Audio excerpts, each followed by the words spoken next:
Mic, check. Yeah.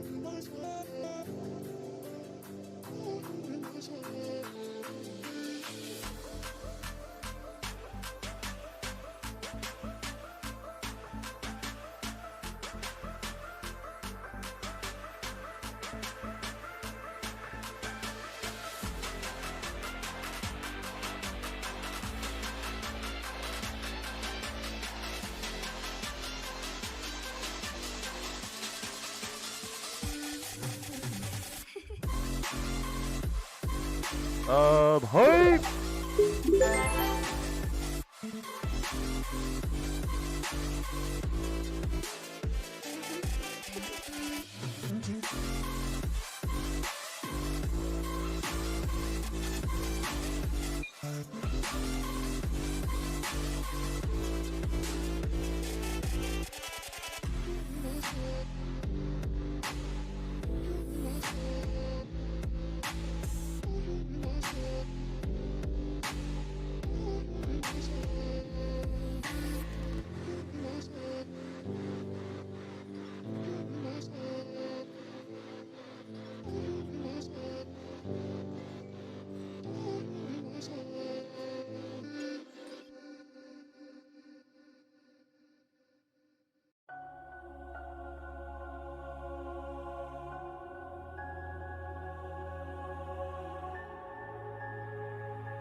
Check. No.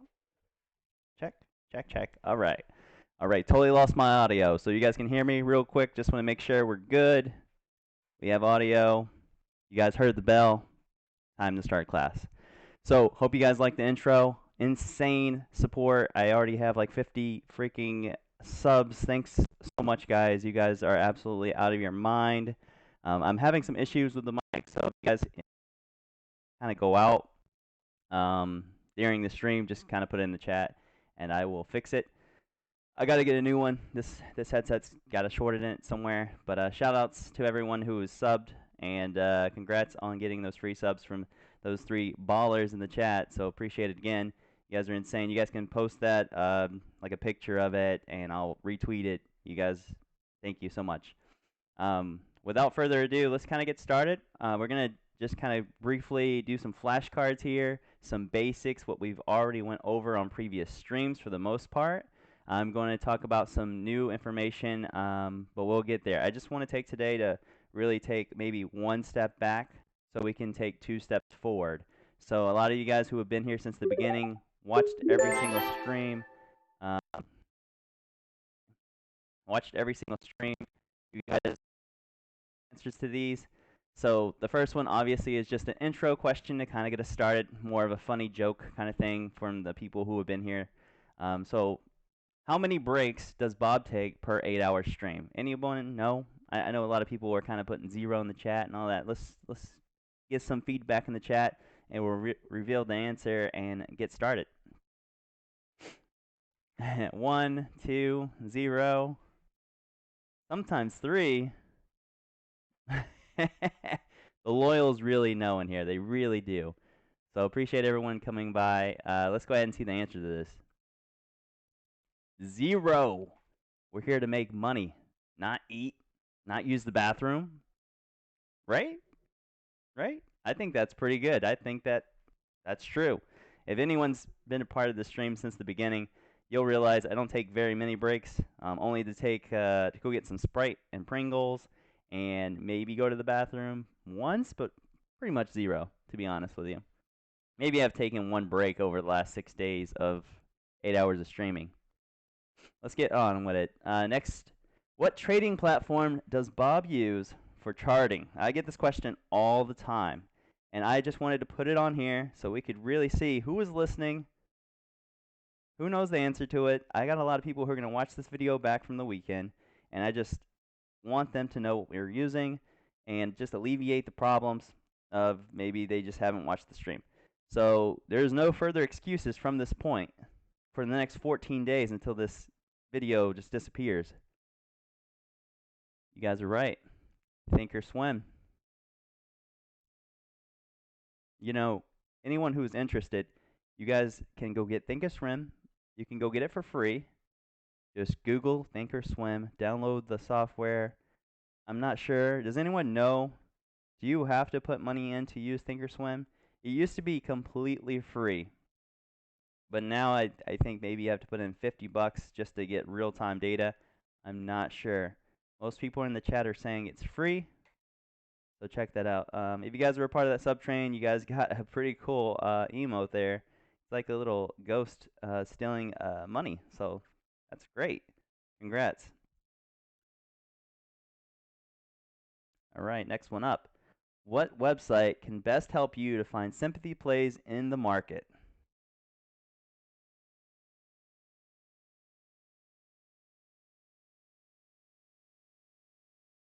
I hope you guys aren't copying off other people's papers here.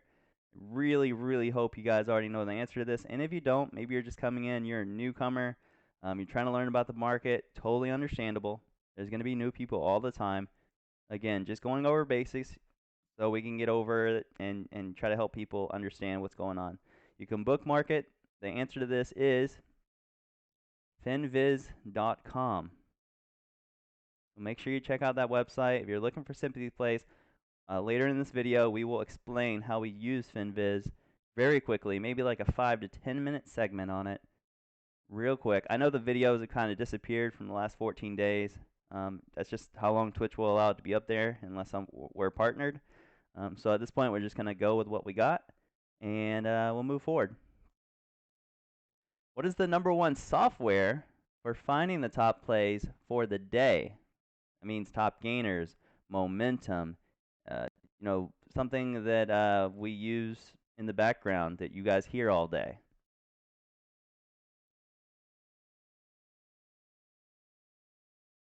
Yes, we'll explain Finviz a little further down. Answer, you guys are all killing it. You guys got all this right from this part on. So, Trade Ideas, aka, what's her name? What's her name? Without looking at the paper, it is Pepper. We call her Pepper, so a lot of people don't know that, but it's the same thing. Trade Ideas, yeah, A+. Trade Ideas is the software we use in the background. It does cost like $100, $120 per month. Oh my goodness, Fearless. Calm down. Goodness, I mean, I don't know how many subs we have at this point, but probably over 100 for today already. So shout outs to Fearless being insane and continuing to give. That's just nuts, but I digress. You guys know Trade Ideas is the best software, period, I've ever used in my years of, oh my god. What is happening right now? I'm trying to teach a class. That is 100 subs right there. We're good. We made it. All right, chill. All right, so Trade Ideas is #1, no brainer. I've literally used it for years. I think if you're a day trader, maybe you're here, maybe you're working a full-time job and you're looking just for swings. I don't 100% recommend Trade Ideas in that aspect. But if you guys are trading like intraday, trading these news plays, trying to it just helps you kind of visualize the market and know what's going on. You can hear Pepper screaming out these tickers, and you can hear, like, as soon as you get a lot of knowledge and you've been in the market long enough, you'll be like, oh, okay, I know that these 5 tickers that Pepper just shouted out are all in this same sector. You know that money is moving to that area, so you know where you should be looking.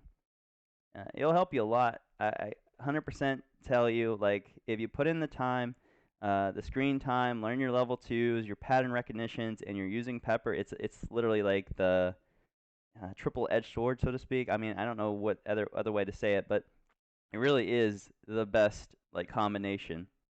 So it makes me easily, I'd probably pay for a year in like literally a 2-cent move, honestly, but it's something that even with a small account, I could definitely see it paying for itself. If you have a $1,000 account, you make 110% play per month, you're going to pay for it already. Again, if you guys are interested, you guys don't have to use my promo code or anything. I do have a discount for 15% off. You guys can always hit me up, DM me on Twitter or Discord. I'll try my best to get that information to you. We'll probably put it in FAQ soon just to alleviate all the DMs and all that, just to help you guys. Hey, here it is. Here is the layout. I send my layout so you guys don't have to be like, hey, I got to go, download the software and I'm kind of lost right now. It's a lot. It really is overwhelming to just download it and not have some kind of information or, not a financial advisor. But when you download it, it's super daunting. So I'll send you my settings and how I work with it, and it'll help you out a lot. You'll be ready to rock and roll as soon as you download it. So if anyone has interest, you know what to do. All right, what are a few of the most important things to look for when entering a day trade? This is a multi-answer question, so it could be a lot of things. I just want to kind of hear what you guys have learned over this week. What things do you look for before you enter a day trade? Really, today's stream will be more about day trades more than swings, but you can utilize these techniques and small strategies on both. All right, so we got setup, volume, trend, thesis, risk reward, Bollinger Bands.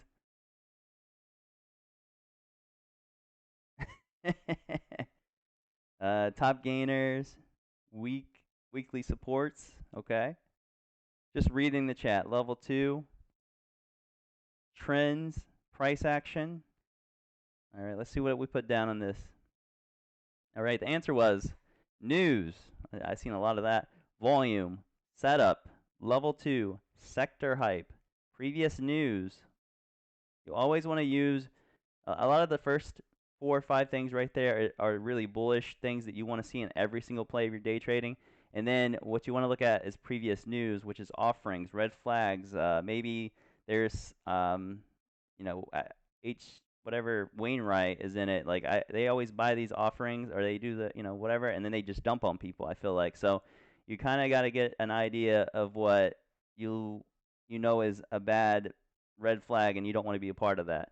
So this will help you kind of gauge, is it a worthwhile play? Is it a day trade for me? Is it going to make me money? And so forth. What are some things that you've learned about trading from Bob so far?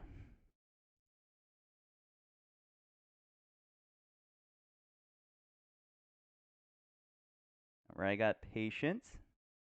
Can't hear, turn up your audio. Turn it up. Stay where the volume is. Don't chase. Scaling. Don't chase is a good one. I'm pretty sure I didn't put that in there, but don't chase is huge. Not forcing the trade. When to sell. We'll go over that a little bit. Patience and positivity. Yeah, that goes very far in just life alone. Drink Sprite. I don't know if that'll help you. It might be more of a bad habit, to be honest with you. Spicy water. That's what I should have put in here. I should have been like, what can Sprite be known as? There's always another trade to be made. There always will be another day for the stock market. If you miss out on a play today, tomorrow is another day. So let's see what we put. Always have a plan. When you guys are entering these trades, 100% of the time, doesn't matter when, you always have to be like, worst case scenario, this is what I'm going to do. Best case scenario, this is what I'd like to make on it. I haven't kind of went over this yet, but say if your plan is, like, let's say you're buying $1 and you want to risk 2%. So very simply, you should be looking for at least 6%. They call it like the 3-to-1 risk ratio. So just to help you out, if you already have a plan on when you're going to take your loss, then you almost already have a plan when you're taking some gains. So just keep that in mind. You don't always have to go 3-to-1 risk ratio. It is something that you see a lot of when you're a new trader. I remember saying it all the time. People are like, oh, 3-to-1, 3-to-1. That's the only way I play, 3-to-1. But the better you get at this game, the more pattern recognition, the more you realize you have bigger risk, or you have bigger reward than risk. Maybe I play 10-to-1 sometimes because I'm getting in at such a great price. Just really depends on how well how good you get at these patterns and just everything in general. You have to collectively take all these puzzle pieces and bring them together to make yourself a great trader. Next one, take profit into strength. How many of you guys have problems taking profit? Anyone have problems kind of knowing where to sell? Where to take that money, move on, be happy? It's something that we all struggle with. It's something that I'm still personally perfecting. You never know how far they can go. You really don't. It's just something that the volume keeps coming in. You know, maybe you scaled out at 20%, and that's great. That's insane, right? That's a double. So if it goes up to 50%, you can't be upset with that. You got to be like, hey, you know what? I got my 20% out of it. That's what I thought. You'll never go broke taking these gains. So keep that in mind always. Don't shadow trade. All right, a lot of people have shadow traded me. I get it a lot. When I started, I wanted to follow all the professionals and people who are making money because it was just easier to be like, hey, what are you in? You know, I didn't really ask them where they sold and a lot of that stuff. I felt like that was just pure laziness. But I would have said, hey, you know, what do you see in the stock? You know, what do you like? Like, why are you buying this stock? And I totally understand that aspect of it. If you're buying other people's, you know, trades, maybe even on Twitter and all this information, like all that, you don't know when to sell. And if you don't know when to sell, you probably don't know what you're risking. You're probably just buying because someone else is buying, and that will get you hurt more times than help you. And it will kind of make you lazy. If you are profiting from it, that's, you know, that's maybe it's like an edge in the market. Maybe you're like the super, like the fastest guns in the West. You know, you're just buying these things so quick that you're okay. But I mean, more times than not, more people are definitely losing than winning, especially on day trades. So those people are chasing. It pulls back, they panic out, they sell to the bottom, and I buy the dip, and then they're gone, and I'm in, and I'm riding it back up. It happens all the time. It's just psychology. It's how it works. So always keep that in mind to not shadow trade people. Patience. Cannot really say anything about patience more than just it's something you have to master. It takes a lot of time. It comes with a lot of confidence. If you don't have a lot of confidence and again you're following other people, you're not going to have that patience. You might have too much patience, really. Might be like, oh yeah, well he said it's going to the moon. We're going to 100%. You know, and it's really tough that way. Not to say you can't make money off other people's like calls. You can, but it's a bad habit to form. You guys want to learn how to fish. You want to feed your family. You guys want to really make profit in this game. You're going to have to learn how to buy before everyone else is buying. How do you work out price target? We'll go over that soon. Right now, just going over some basics with you guys. We'll go over some patterns and things like that a little bit later here. Buy when sad. If you guys are swingers, you guys are interested in kind of multi-day moves or doing some due diligence, anytime you've had like the market we had last week, red days on red days on red days on most of these swingers, those are the times to buy. Buy when sad. The market will come back. These people will come back. They will buy these dips. Institutions will be buying the dips. And then they'll release some, you know, forms saying, hey, we invested $20 million this weekend, or, you know, this Friday on it. And now we had to release news because we have so much of it. So at that point, people are going to buy it off of that. Top gainers. I always trade, or I day trade off top gainers. There are other things that I trade, but top gainers is where I usually start my day every single day. You want lower floats than 20 million. That gives you guys a starting point for the day. You're not totally lost on what's going on in the market. And no matter what, you already have the volume. That's where the volume went, top gainers. Looking left, super crucial. This was something that I asked, I think, Z-Pal about, like, what has he learned? What was one of the best things? My mic is out? Oh, no. Check. Check, check, check. Looking left, one of the most important things you can ever do, especially with these charts. It'll tell you where the support is. It'll tell you where the resistance is. You guys will get better at this information, but when you're starting, you always have to learn to look left. Where did it get stuck before?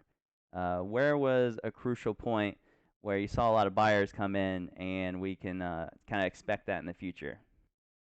All right.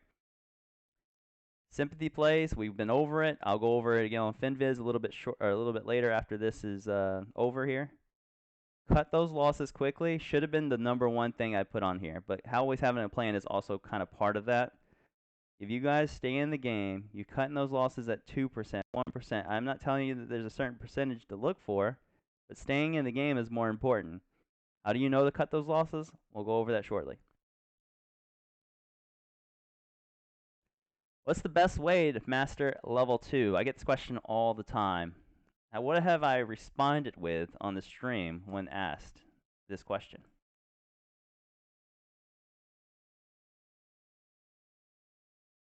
Watch Bob. Screen time. Keep watching. Screen time, screen time. All right, practice. Yes. All right. Screen time is the answer. You guys are right. It can be tricky.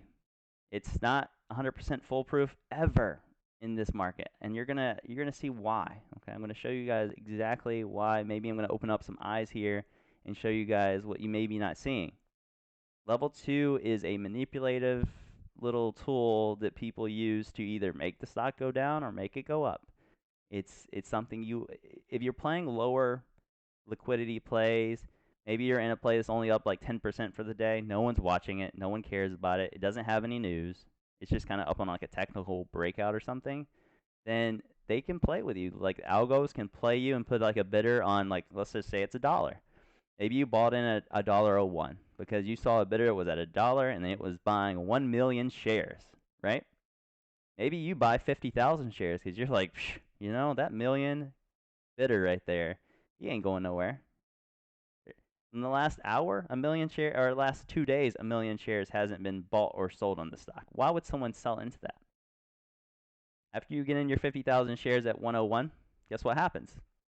They pull the bid. Bidder gone. What do? Are you nervous? Are you like, what happened? Where did he go? And then all of a sudden, they start selling. They say, okay, we're going to pull this back down under $1. Now it's at 99 cents. And you're in 50,000 shares. You're down like, what, 10K? I don't know what that is. 10,000? Whatever it is. You're down a lot. And then all of a sudden, there's no volume to kind of buy this dip. So they just played you. They played you, right? So you got to watch out for that stuff. It's a crazy game there. We'll explain more. The best thing you can do is just put a lot of screen time in, watching the level 2. There's no black or white answers. It's a lot of gray area on the level 2. You get used to it. You see these games happen all the time, and you realize that this is what they're trying to do, and you can kind of take advantage of it. But it's something that you can't really just be taught. Hope that helps you there. How do we know when it's a dip versus not a dip? How do we know that? Does anyone know the answer to this? Yeah, if you guys are new, turn on notifications by hitting that follow button, manually just turning on notifications that we're going live. That way you never miss out on the stream. You'll get an email notification or a push notification if you have Twitch on your phone as an app. Appreciate everyone being here. Thank you so much. All right, so dip versus not a dip. My answer was pattern recognition.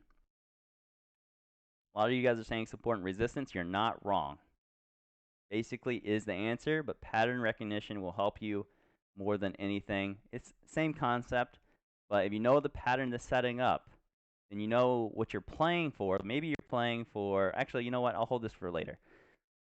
We'll hold it for after this. So let me go on. So pattern recognition is very huge. You guys are interested about, maybe you guys don't know a lot of patterns, right? Maybe you guys are new to the game and never seen, I don't know, ABCD pattern. Would that be something that interests you guys? Do you guys want me to kind of go over that? Very basic patterns that happen over and over and over in this market, or just in general penny stocks. It will be crucial to you and being able to risk and reward, knowing where to buy, where to sell. Let's move on to the next question. I think it's a good segue. All right, here we go. Pretty good one, right? What does an ABCD pattern look like? Well, it looks a little like this. Have you guys seen this pattern before? I like it. You guys are like typing it out. I didn't really anticipate that. So a spike, a drop, consolidation, and a break. Pretty much the gist of it. So A is going to be a big spike. Something on your watch list, like, Pepper's going to be calling it out. You're going to be like, whoa, what's that? Why is it going so crazy for? And then it's going to come back down to B. You're not buying at B, okay? We're not buying this stock at B. We're waiting for this C, this consolidation period to happen. Later on, you can buy during C, but you want to buy on the perk out, or the perk. Let me see if I can put my mouse back on the screen so I can show you. 1 second. All right, so now you guys can see the mouse, right? Where's my mouse at? Oh, there we go. All right, so we have A, B. C is going to be like right here. You can consider C the consolidation area, but most people also say the perk right here, kind of like where it kind of bumped over this top, because I don't want to get too complicated with it, but right here. This will be where I want it to perk off of. Can we get higher than this previous lower high, right? So we start getting some bidders in here on the level 2. Maybe someone comes in for like 10K shares and they bought like right here, and then we start seeing some acceleration. That's where I'm buying. I'm buying right here on this break of the previous high. And then what I want to happen is to move up further, maybe give me another dip, but I want it to hold this previous high as on the dip. So I buy this dip. I use it as more of a confirmation that this is starting to be an ABC pattern. I'll show you guys more of a chart a little bit on ABCD after this is over. So I'll give you guys a better idea. But right now, just a very general visual on it. So don't worry about that part of it too much. Just realize we're looking for A, B. The main thing you're looking for here, mic is breaking? Oh my gosh, I gotta get a new mic. Can you guys hear me?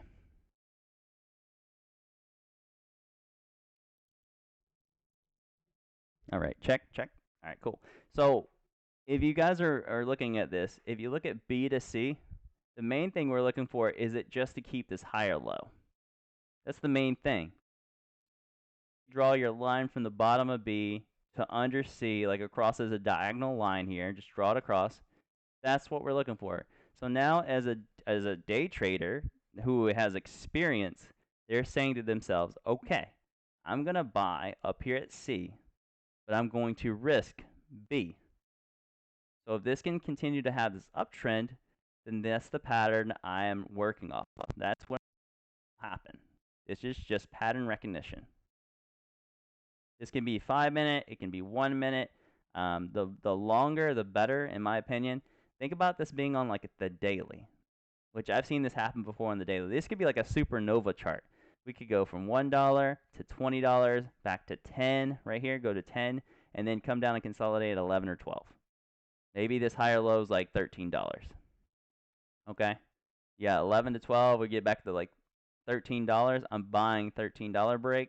And then I'm going to look for this dip down to maybe 13 again, maybe for confirmation. And then we're going to go back to 20, and we're going to look for that break. The longer the time frame, the better, because more people have seen it.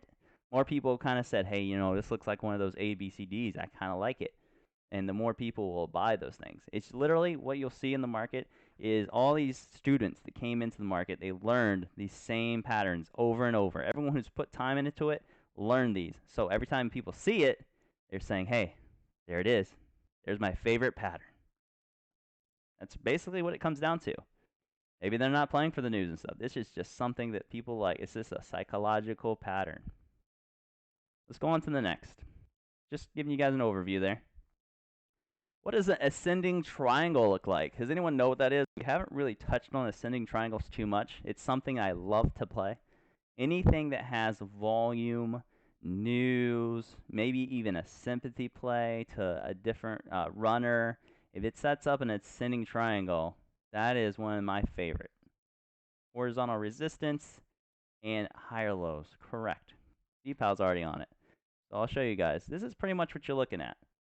A lot of people just haven't seen this yet. Maybe you guys are just looking at the charts and you guys are like, oh man, I've never seen that before. I've just seen these candles, and that's just overwhelming. The level 2 I'm trying to look at, and then someone else is buying the stock on Twitter. I'm trying to figure out what they see, but I just bought it because they said. So this is just something you look for through the day on intraday. An ascending triangle basically is your horizontal resistance and just higher lows. You'll see that it has like a triangle, like literally ascending triangles, right? Boom, boom. They're getting smaller. They're getting smaller. They're getting smaller. It's just starting to coil. I'll show you what a flag is. We'll get there. But this is more of ascending triangle that I like to see. Consolidation, higher lows. If you look at it here, it'll say breakout, right? I know a lot of people always ask, like, how do you know when to buy these patterns? Like, and that's something I struggled with at the beginning of where I should buy. When you're a new trader, a lot of what I was told was buy the breakout and then kind of go from there. If it comes back down to your support, you can buy it again. But if it starts breaking back below that previous breakout that you bought the first time, that's where it kind of gets a little like it might be failing. Like I said, it's not black and white, not 100% of science ever. Don't ever think because you're buying this pattern you're 100% gonna win, because these things fail, happens. It's a manipulative game. You have to adapt, and you have to just be ready for anything that can be thrown at you at any time. Again, best time frames can be 1 minute, 5 minute. You could be off the daily. The longer, the better. That's just my opinion on everything. Because more eyes have seen it. These are higher probability patterns to make you money. So if I was looking at this, and personally, okay, so if you buy this breakout, you use this previous higher low as your risk off. That would kind of be where I like to look at it. Now, since I've become a little bit more educated and put a lot more time in, I personally will start buying higher lows as they set up. And I'll buy down here. I might not buy the first one. Let me not say that.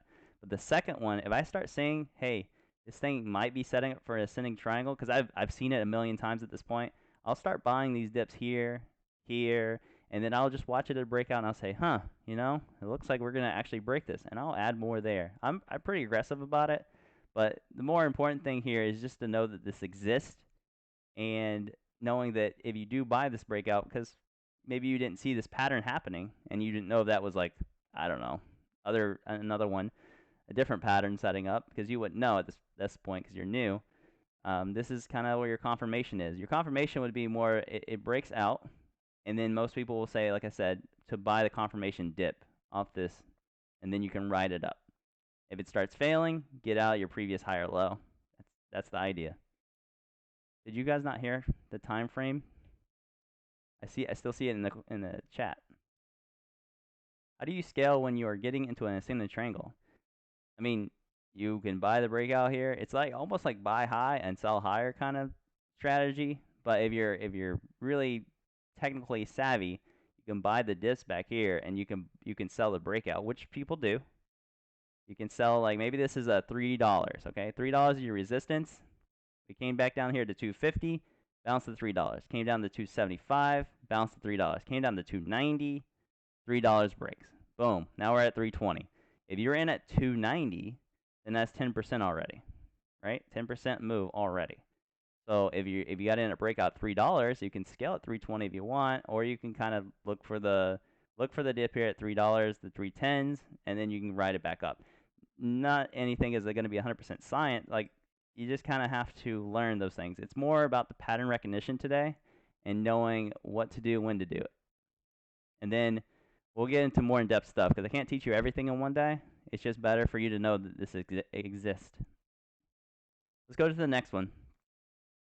What about a descending triangle? So anyone who is interested in being like a bear, or maybe this will help you guys realize that there's another side to the market.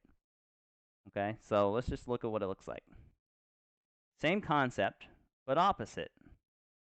So I personally, triangles are like my favorite thing in the stock market. I believe it's like the strongest shape in the market. You'll see triangles all day long when you start looking for them. So even if you're bearish, this is kind of what bears are looking at. I'm just trying to give you a good idea that it's not all about just ascending triangles. There's descending triangles. Everything that has like a bullish side has a bearish side. And you have to understand that. This is totally something that I hope people are like, whoa, I never saw this before.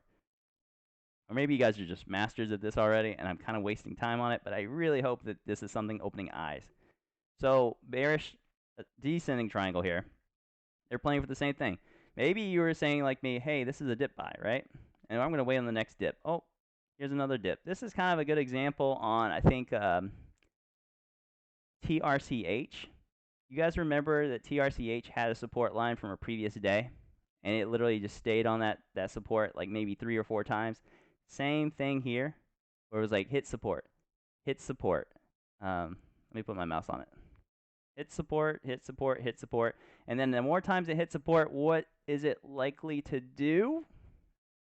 The more times it hits it, it's more likely to break through. So that's what we see here. It broke down. So maybe you were in from these dips. You bought this one. You bought this one. It got lower highs. You said, man, you know what? This is. I remember seeing this on Bob's stream. I got to get out of this. And then this is where you got to go. You just got to be like, hey, this is $1 right here. and I got to $1.10. Okay, $1, $1.05, $1, $1.03. All right, whatever. I'm done with this. Get out. This will help you understand where to buy the dips and where to sell. That's why I'm trying to show you guys the patterns today, because a lot of people ask those questions. How do you know? All right, so let's go over bullish and bearish flags. Anyone know what they look like? You guys interested in this? I hope I got the right one. There was a couple bullish flags and bearish flags that I saw, and this can be kind of a little difficult, but let's see which image I got.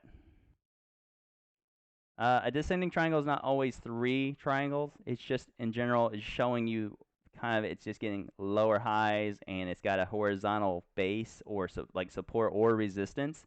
And then at that point, that's what you have to know. It could just be 2. You don't have to always be 3. Don't think about it as that has to look like exactly that. It's more about the concept of what's happening. It looks like a flag? Good answer. All right, so bullish and bearish flags. Again, realize there's 2 sides to this. It could go either way. So you got this long, what they call a flagpole. This is your spike. And then after that, maybe it just got news. Maybe it's like, hey, we have something for COVID-19, which is really good news, right? It's not like, oh, we got a new, I don't know. What's the word? What was the last one I saw that was kind of like fluffy? Just think about it as simple as like fluff news versus really good news. Maybe they got a contract for $1 billion here, okay? Their market cap was $500 million, and now they got a $1 billion contract, okay? So of course it's going to get volume off of that, because now they're worth more as a company. So of course, here's your spike. You see it gets kind of into this area where it's consolidation, and it's kind of tricky. It's a tricky one to play, but you'll see a lot of this. I don't want to go too much into this because I don't personally play off of these, because it's almost like chasing, and it's a little tough because maybe you're here and oh, mouse over here. Maybe you're here and you're seeing this dip. You get a little higher there, but it's a lower high and then it's a lower low. But here is, for me personally, if I was to play like a bull flag, I like to see it push this and spike again first, and then I'll look for another dip. But a lot of people say to buy this break of the previous lower high, and then you can get it. But I mean, for me, I don't think it's been a great pattern or something consistently I can say I made money on. It's more about knowing that this is, I would use these more for scale outs. So maybe you're in the play from down here from $1, right? And it breaks out, goes crazy, goes to 125. And then it does some consolidation. And I always say I like to see consolidation and then another breakout. This is the second break, right? I always like to scale off of the bull flags or this in general. So maybe it's at 150 now. That's a 50% gain. I mean, it could be smaller than that. It could be $1 to 120 all the way up here. I get that. Just realize that this is something that you'll see a lot of, and especially something you're looking for as you're in a play, maybe after an ascending triangle, you get this pattern. Hope I'm not ranting too much on that, because this is more of an after play that I don't use a lot. But understand there's also the bearish flag. Maybe it broke down from $1 and now it's down here to 90 cents. Get some consolidation. It can't get past 95, and then it just continues to tank. So again, you have to know here. Usually, like I said, you got to know here to sell. This is your breakdown. It's breaking a higher low here on the downside. You got to know to get out. This is a bear flag. Does that help you guys? I know it's totally like something maybe a lot of people just haven't played yet or seen.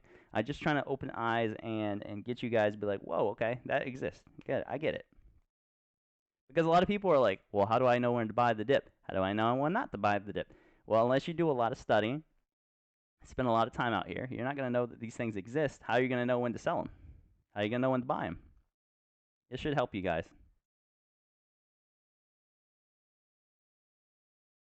You guys should have out your notebooks. Draw these things. Put them in your notebook. Let's go to the next. So what does a bullish pennant look like? There are bearish pennants and there are bullish pennants. Does anyone know what they look like? If you can best explain that through text, go for it.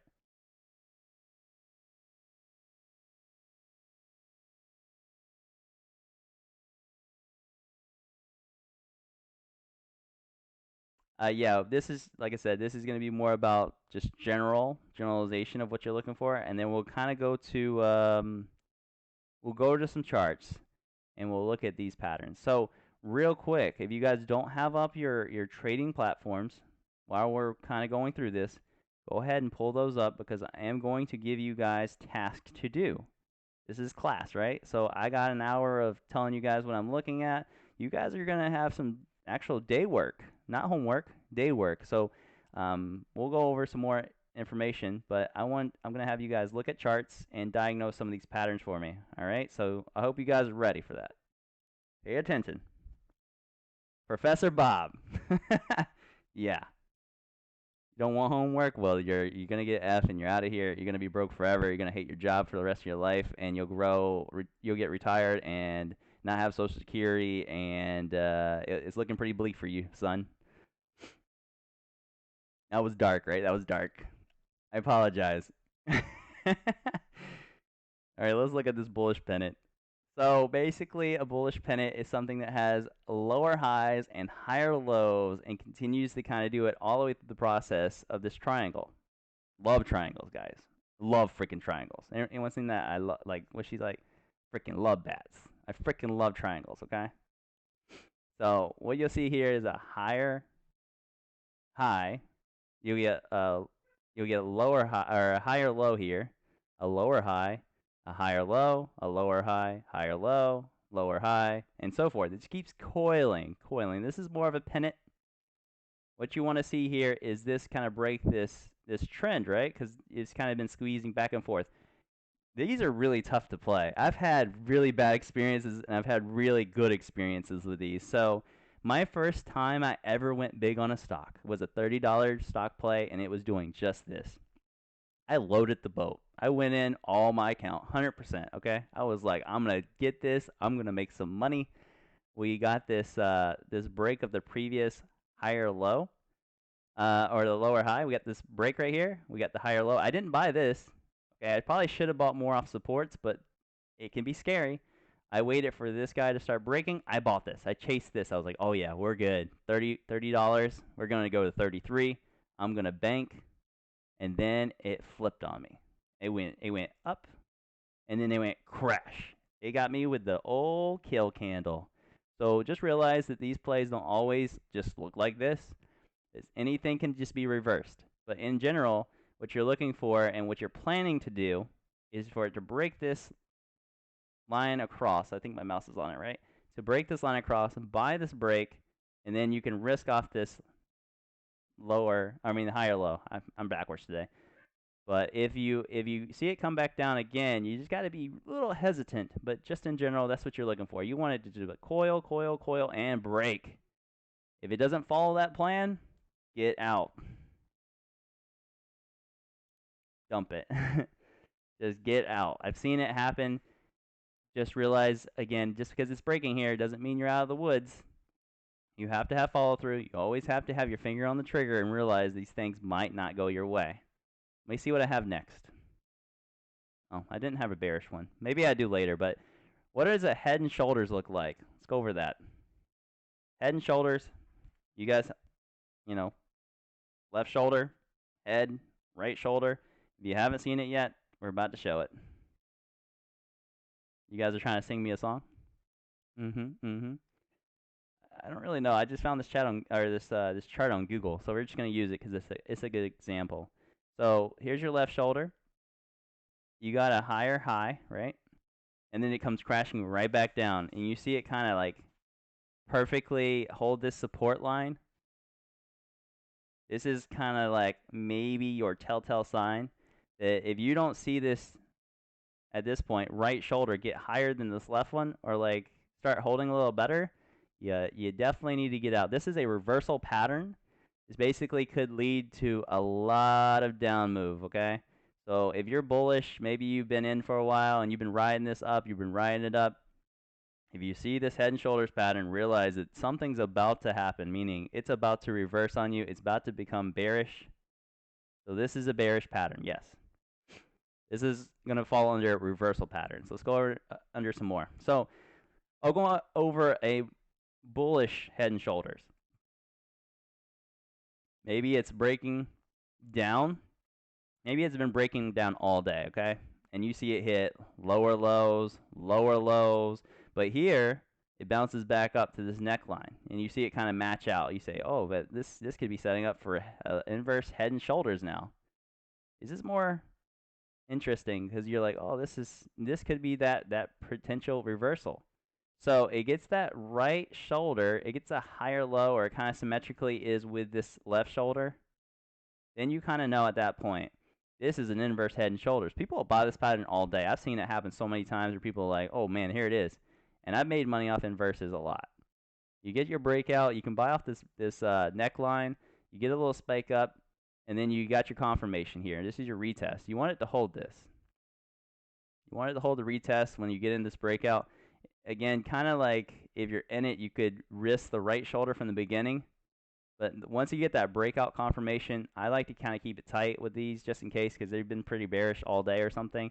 And if it breaks this, I don't know, we're going to say it's $1, and you bought the breakout at $1, it's back above it, you want it to hold that $1. I really hope this is kind of like a whole number area of psychological stuff, just because I think it helps a lot with continuing to be a support line. But just in general, just showing you guys inverse head and shoulders. What are some other reversal patterns besides head and shoulders? Anyone know?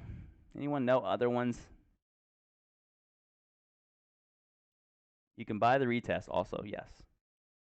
You just don't want it to break back under that neckline. You want to stay up. So a double bottom hammer candle. It's more of a candle. I didn't even go over cup and handle. That would have been a good one. A double bottom, a falling wedge, tweezer tops, tweezer bottoms. There's a lot. There's a lot. So let's go over what I put on here. It's really hard to see. I guess it's smaller, but you guys are right. We have a double top pattern. I've went over this. I think that we had a double top on NXTD, or one of the patterns we had saw, right? I think it was NXTD. I'll show you guys that too. Just remind me for the double top. Double bottom, that's this could be bullish or bearish. Just realize, again, either way you look at the play or that pattern, there's always an inverse of that pattern. There's always an opposite. All right. So we got a rising wedge on the right here. It's got like that symmetrical top almost, but it's kind of trending. We got higher lows going into it, so it's a rising wedge. The wedge is getting tighter, but to the upside.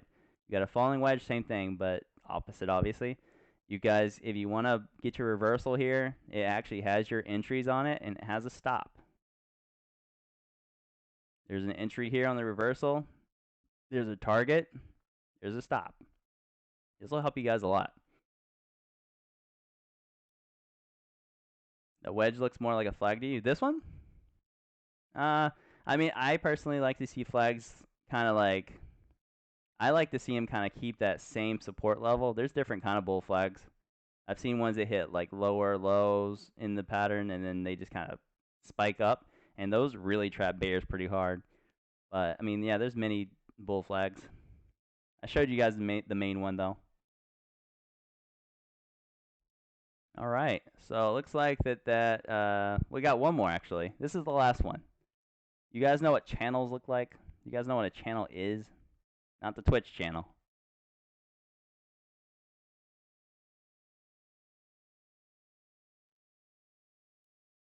Yes. Okay, most of you guys know what it is. Looks like someone said sideways movement. Pretty much the gist of it is, don't look at the ends here too much. Just realize a channel is something that's literally hitting the same resistance over and over, and hitting the same support over and over, and just can't break through either one of those. But once it breaks out of a channel, it could be bullish. If it breaks out of the channel, it could be bearish. This is like one of those games like musical chairs. It's like, well, when the music stops, which way is it going to go? Are you going to be left with a seat at the table, or are you going to be left holding the bag? Almost the gist of that one. That really concludes the session of just showing you guys most of the patterns that are out there, patterns that I like to play. I just want you guys to see them. Don't really have to know how to play each one of them. Right now, you really, as a new traders, need to focus on the patterns that exist and mastering one of them. Just master one of these patterns. Don't try to get them all. You'll see these over and over.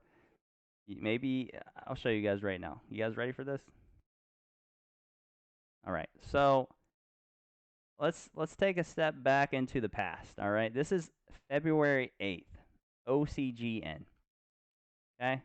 If you guys asked me at 9:30 in the morning on OCGN, do I want to play the stock? I would have said, you know, it's under the VWAP. It's not looking that great. The volume is kind of fading, right? We said, nah, you know, don't worry about it. Right now, it's not in play. Not a day trade, right? Later on during the day, we get a lot of volume, and we'll kind of go over this. So I'm not too much worried about the patterns back here because there's no reason to be looking at most patterns until they actually catch volume and they're in play. Because this can just be manipulated by level 2 and do anything really with low volume. So I'm not even going to worry about that. Let's just pretend that that never even happened, and we want to go over the important part where we saw that we should get should be interested. So maybe you missed this whole move, okay? We literally went from $3.38 to $6, okay? You missed this whole move. We say, whatever, not a big deal. I'm just going to wait for the next dip so I can get in this. You guys see any patterns here? You guys see anything going on that you think you might play off of here? This is a 5-minute chart. Realize that that's a little bit better than just a regular one. Like a 1 minute. 5 minute gonna be better here. Let's just look at the 1 minute to give it an idea of, you know, what we're seeing. This is 1 minute, not too bad. 5 minute looks prettier, right? I mean, you could obviously see here, there's just a lot of resistance at the 540 range. You just can't get over it. It just keeps on getting tapped. A lot of ABCDs. There's, you know, that's what most people are going to say here. I like it. I think that's more what I'm seeing than anything. So you got your A. Goes all the way up. You got your B. Comes back down, but it's staying over VWAP. That's kind of what I want to see. I always kind of said, hey, I wanted to keep half the spike. But as long as it's over VWAP here, I'm more inclined to be interested no matter what. So always keep that in mind. Don't just think, hey, it's got to keep half the spike. It is a great recommendation. Like, you don't want it to be under half of that because most people will be in the seller territory. But in this one, we had some news. It did the A. It had B, so it had a consolidation area. And we were playing it. I didn't play it very well. I'm pretty sure I got stopped out before the major move of it because I was looking for more of a, you know, ABCD, but it just never kind of came. Like, we got like a perk here. Here's the biggest volume candle. I was thinking maybe this is going to be C, and we were going to go past D and push. It didn't go. We get this drop because other people are thinking the same thing, right? All this drop right here, a lot of people thinking same thing. They bought here. They're like, A, B, C, D. Oh, no, it's not happening. Let me just get out. Take my money and move on, right? So, yeah. This would be, yeah, I wouldn't call it a flag. I like flags in very tight spaces. But right now, we'll go over A, B, C, D. So later on during the day, we get to power hour. And we get that push up again. This is almost more the perk here because we got this perk in volume, but it's still not over this high. It's not over the last highs. So we kept these higher lows throughout the whole day, even like through lunch and through like that 1 o'clock lull to 2:30 to 3:30 power hour. And then in after hours, we broke it. That was more of our C right here. So 540s, I think I got off stream, and I was trying to get back in this play because I was like, crap, it actually, I thought it was just going to die out by end of day, but it reversed on me, and it went back up. It wasn't the easiest ABCD, but for me, that's what I was playing. Later on, you get your C break. You get higher volume here on the candle. You get the D, where you break this 580s line, and at that point, you can play it out. I talk about it all the time. You can buy your C. You can scale here on D if you want to, because that's $6. You know it's going to be some resistance there. But what do I like to do? I like to hold it, buy some dips, because I know that all these guys who are short on it, who've been kind of shorting throughout the day, are in trouble. It had news. It was higher volume. There was nothing really else going on. We're hitting after hours. These guys are getting squeezed. Everything kind of told me, hold. You got your consolidation phase here at 6 to 620, right? We got consolidation. It could go, like, it's just going to keep working. Here's your break. We get more push, and I always scale into the second push. So I got my rip, I got my dip, I got my consolidation, I got my second push. I'm scaling into here. I'm scaling out. Sorry, I'm scaling out of the play. Bang, bang, I'm out. Bang, I'm out. Bang, I'm out. Blah, blah, blah. Problem with my, with what I did was obviously selling way too soon, as you'll see soon. But if you go back, what I want you guys to do, pull up this chart on, or pull up a recent chart that you guys have played, okay, and identify some patterns that you see. I want you guys to screenshot it. I'm going to post a thing on Twitter. Okay, I'm going to post a thing on Twitter, I don't know, I'm going to tweet. And I want you guys to put some patterns that you guys are seeing in some of yours. So before I go too much further, let's do that.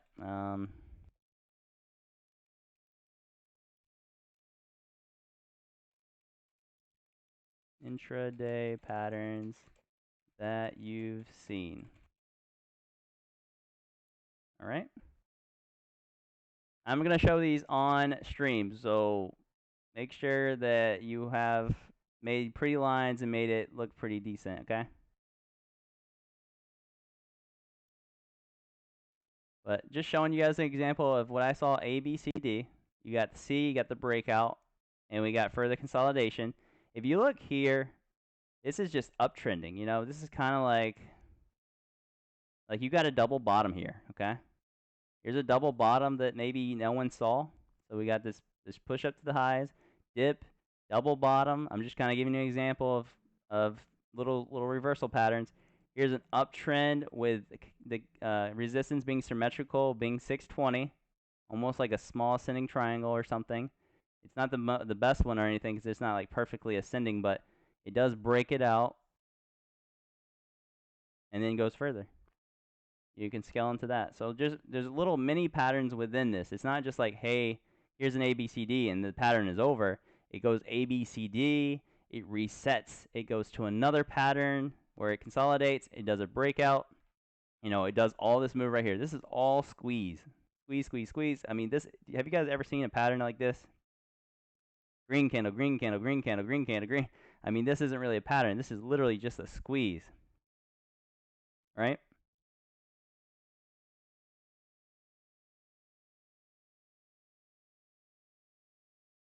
All right, let's see if we got some charts here. All right, so Z-Pal's all over it. Look at you, Z. I see you. All right, let's go back to, can I do it this way? I'm letting you guys become a part of the stream by showing your charts. You guys ready for this? All right, so here we go. On this post, we have Z-Pal. He says, have used this one before, but I think it's a great example on the chart, and a lot of people should watch.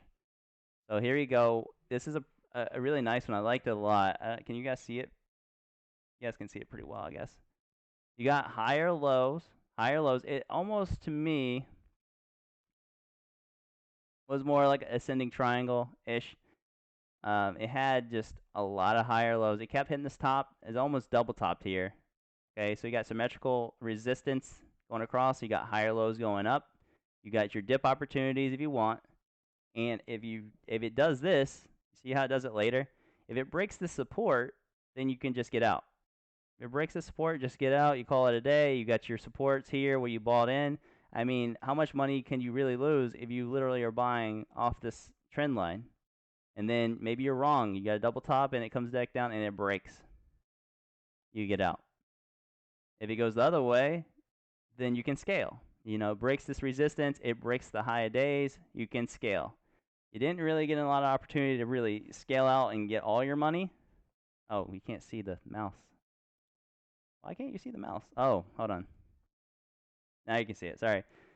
You guys get the gist of it. I mean, the bottom ones were the supports. You buy those. You got a double top here on the top. If it breaks this you know, higher lows all the way up, you sell. So if you look at the end, you have the red guy. This is where you have to sell no matter what, in my opinion. You just have to notice the trend is changing. I'm getting out. I'm moving on, and so forth. If you had held through all these, or if you had got all the supports, and if it does this red, I mean, basically you're still profiting. So just one that I saw that I liked. CEI. What am I looking at here? I don't really see. I mean, I guess you're looking at this wedge break, kind of. This is a little tougher, I would say. I mean, it definitely got volume, but I couldn't have really predicted that move. I don't know if you guys can see it. Hold on, let me make it smaller again. So I guess he was talking about here. There's a downtrend, and it did follow the downtrend pretty well. So the bears are like, hey, this is still downtrending. I'm going to sell here. I'm going to short this.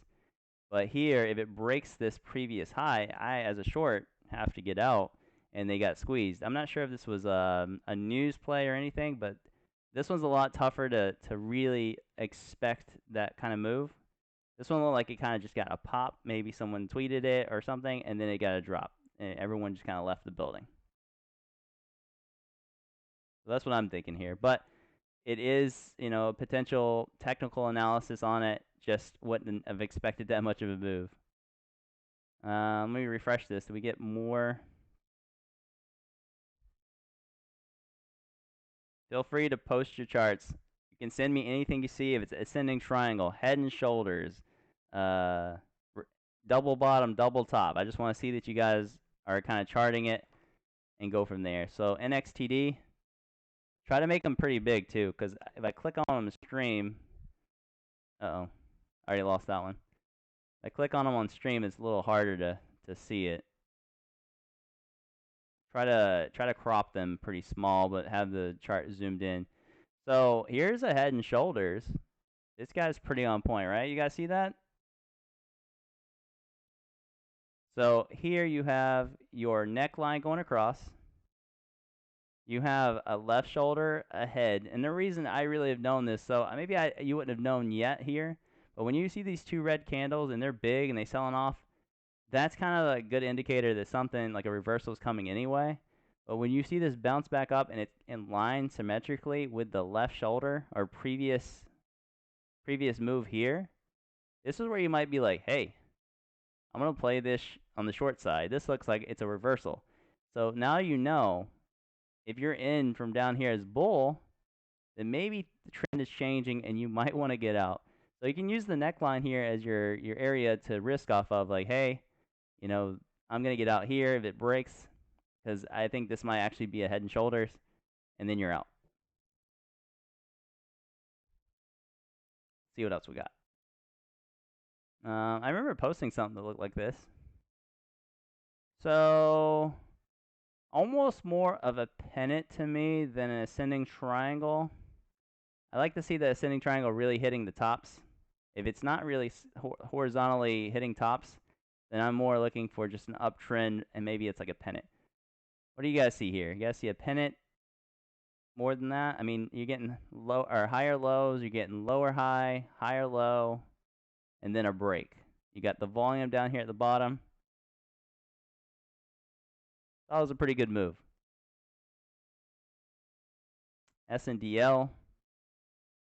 This is something where I don't know if I charted it 100% this way. You have arrows and everything. That's cool. I don't really, I can't see exactly what you're seeing here. I mean, I get it, but it didn't get a break or anything. Just died, I guess. No volume.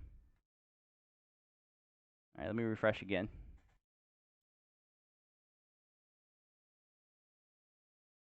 BTC.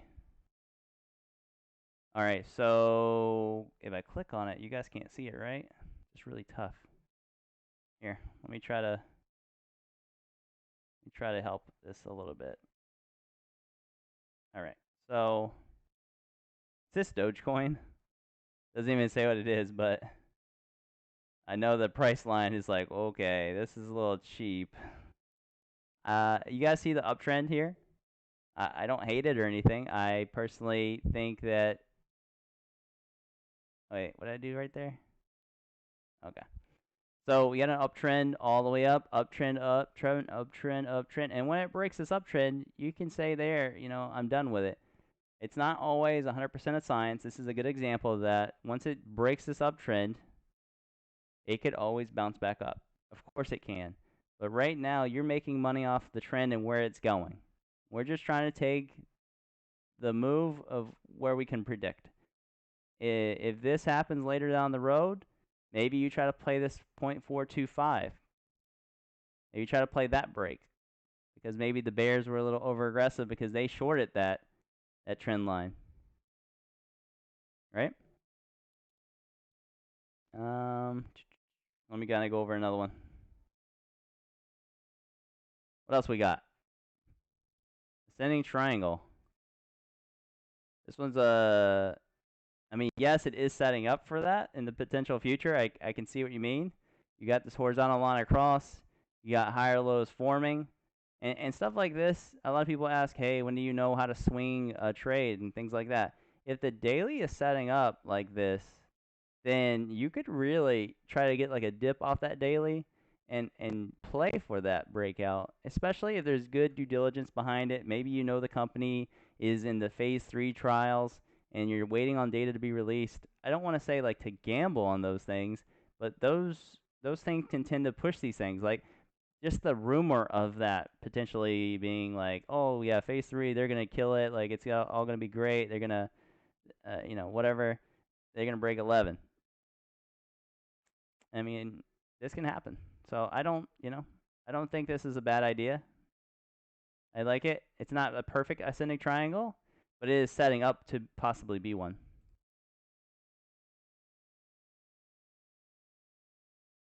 Never hold through news. Most times you'll see people sell on the news. So especially if it's already had a run up, then they release news, then you're like, oh well, that's why. Whenever you guys post things and you guys are posting these charts, tell me what you see. Like tell me, you know, what to look for basically, because I see you have two lines here. You got a nice uptrend all the way across, basically the whole intraday to try to hold, but it's starting to fail. So obviously you don't want to see it break this area here from left to right. You want it to hold this higher low, worst case scenario, but it is breaking that uptrend. You got this A, B, C, kind of, I mean, it didn't have enough consolidation for A, B, C, D, but it's kind of like a downward wedge almost. I mean, not really. It's I don't know what I'd call that. Just a wedge, really. Wedge breakout. You got that. It gets that higher low. It tests all the way across. Look at that. Tests all the way across. You could buy this dip. Yeah, more like a pennant. Sorry. I like to see the pennant kind of be symmetrical, like 50-50, like coil. But there's definitely a name for this. I just not saying it. The higher low here though, and you can risk off that. Maybe this is more of a confirmation. Bang, you know, goes to the higher end of it. Like this is really nice. I like the breakout. It has the dip. You can buy the dip. You can risk off the previous higher low and kind of ride that on and see what happens. Usually I just call them like wedges if they look like that. I like the pennants to be... Does anyone have an example of a pennant? I have to explain it. This is another one. Hold on, I'll show that one in a second, Z. I'm trying to see if there was a pennant. This is like a bull flag. So you got your flagpole here, and then you got your bullish thing here. It does have like lower, it's just a little lower here, which is great because this is pretty much what you're looking for on the bull flag. Got your lowers, and then it basically holds the support line, and then it breaks right back through. So this is a good example. I like that. What is that? That's a, oh man, that's a Binance. That's a LIT. Let's go over the next one up here. Ascending triangle, I think. This one's a tough one to see. So you could have said A, and then B is a consolidation, C right here, and then D. This also could be like an ascending triangle if you're looking at, oh, my chart's weird. Can you see it now? Yeah, you guys can see it now. So you can also see that this is, if you look all the way across, this is ascending triangle also. So you got like an A, B is consolidation, and then your C was right here. Your basically your perk, and then D would have been if it broke it, but it kind of failed to do A, B, C, D. So at this point, this was where I kind of drew that second line. I did the same thing that Zach did here. I pretty much drew a cross and said I'm going to look for an ascending triangle at this point, and it did it. You know, I bought here. I'm pretty sure I remember buying here and then getting faked out and was super upset with it because I was like, crap.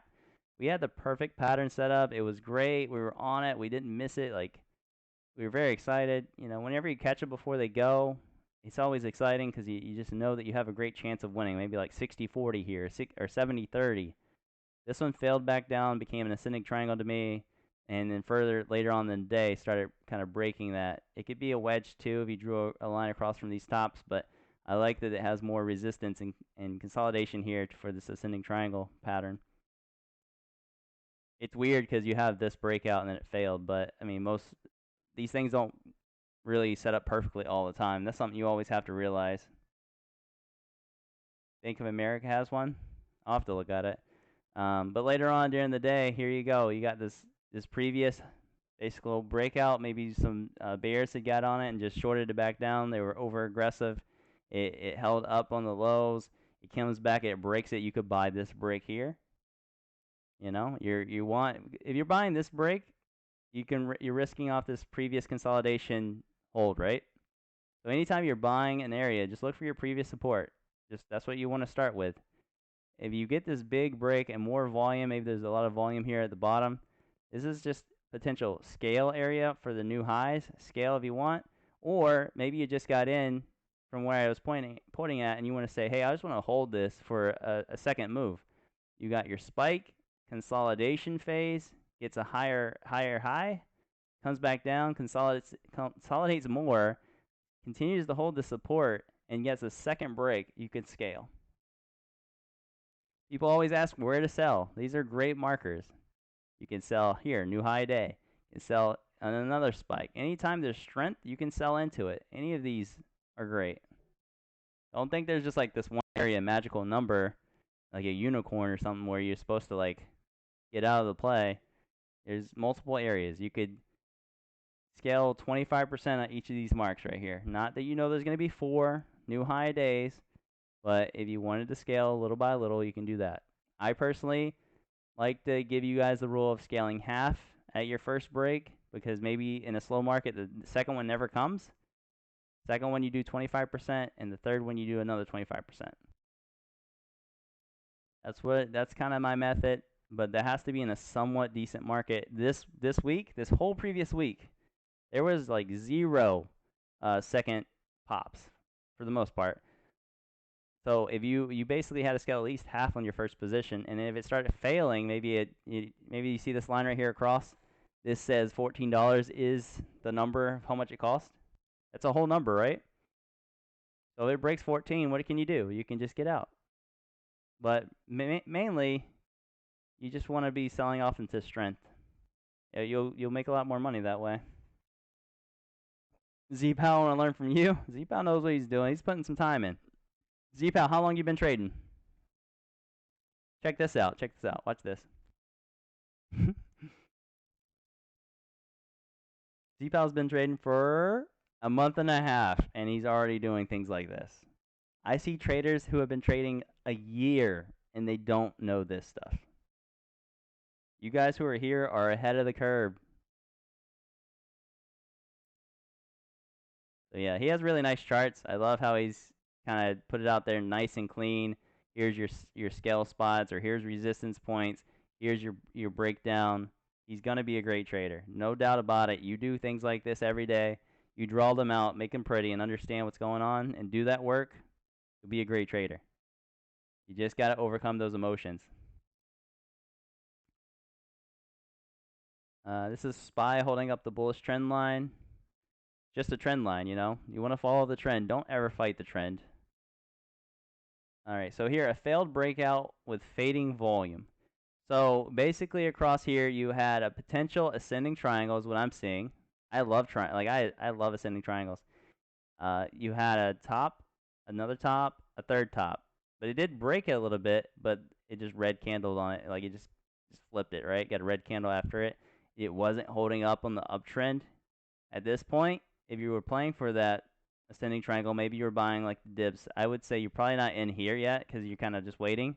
But if you did or were able to get in somewhere in this area and you're playing for this ascending triangle break, maybe you bought some more here, so now you're in like half. Like literally this is your halfway mark if you went 50% of your positioning. And now it's kind of starting to fail. This wedge isn't holding and you can get out. You know, it didn't really break down here. I'm kind of curious to know what it did later because it did consolidate more. Did it actually rip later or did it just continue to fade?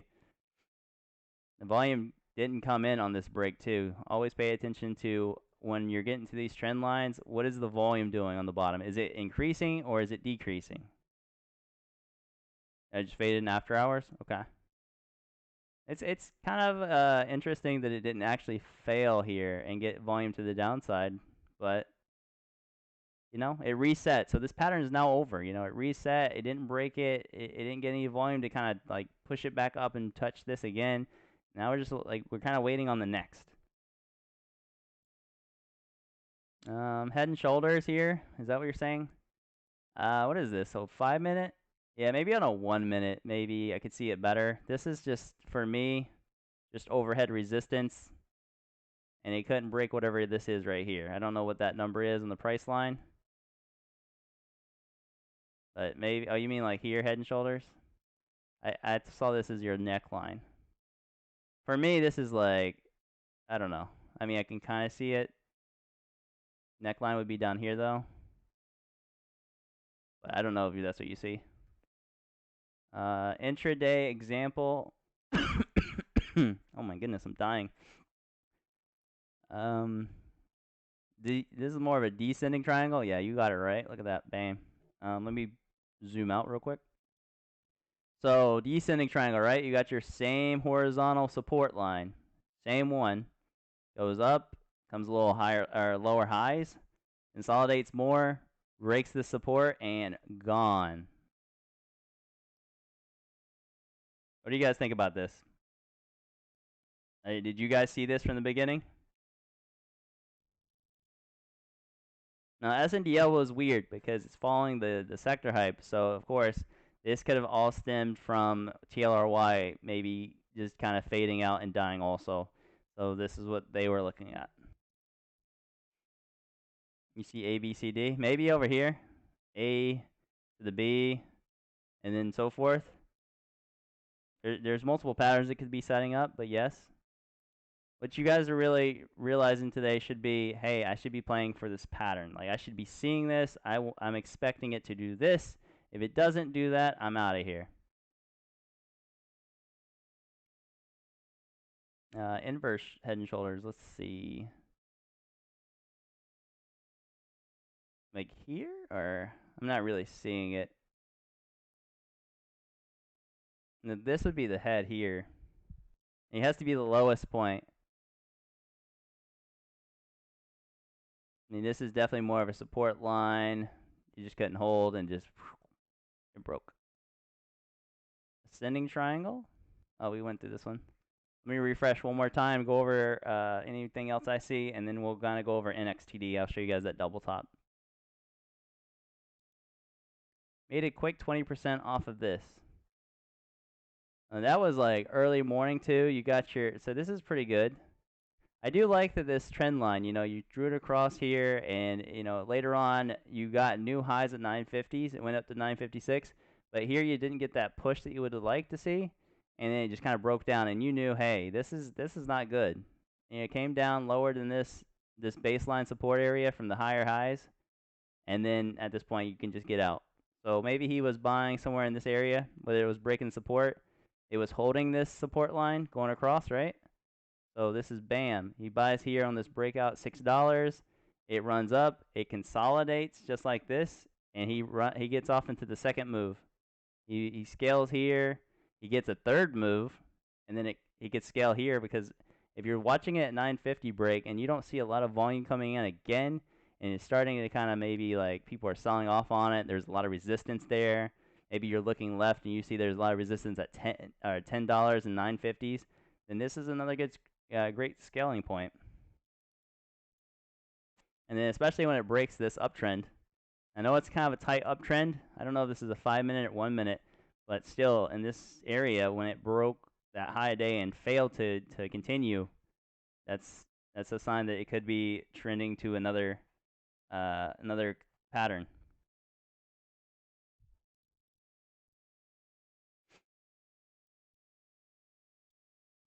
Yeah, you can see a few things here. There's a lot of candles that are high and low like this, and I don't really love to see that.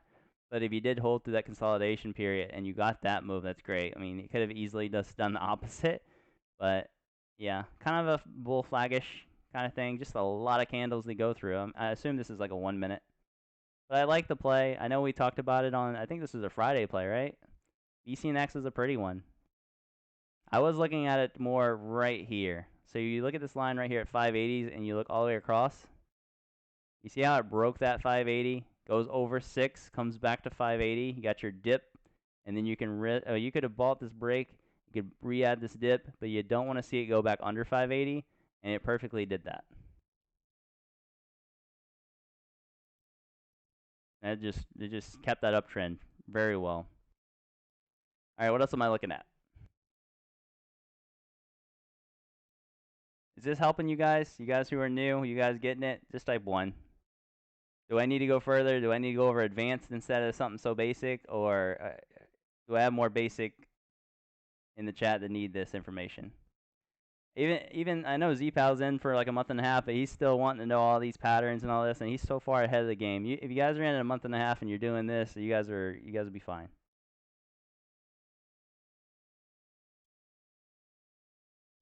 All right, I'm gonna scroll, see if I can find anything else. Ascending triangles, ascending triangle fail really. Descending triangle, yes. You guys can see this. Descending triangle, or it could be a downward wedge, because here it could break this and go down, right? Because you got the symmetrical stuff and downtrend.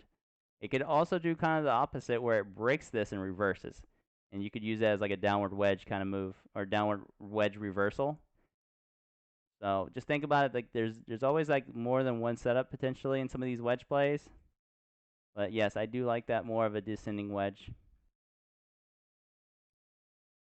Fubo has a lot of bullish news on it though, so just maybe so if I see something like this on something I think is very bullish in the background for due diligence and all that, I like to see it break down, and I'll wait for, and I'll try to get that dip buy on it. And then if we get a reversal, then you know how this is a descending triangle. The bears might play this for a short. They might be like, hey, I'm gonna buy 1 million shares right here on this breakdown, and then I'm gonna try to get 10% of it. So I'm gonna make 100K on this play. So if it comes down and I can get that dip on something that I think has a better future, and then we rip back up, it could bear trap them.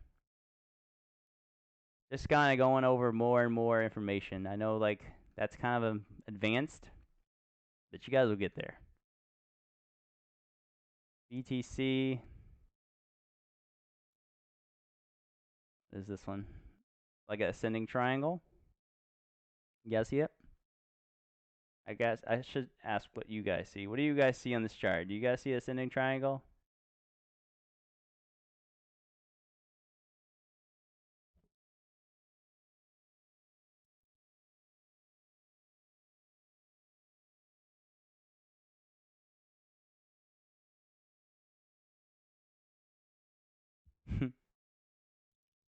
Well, it could still be an ascending triangle even if it breaks this right here. This could also turn into a head and shoulders play, right?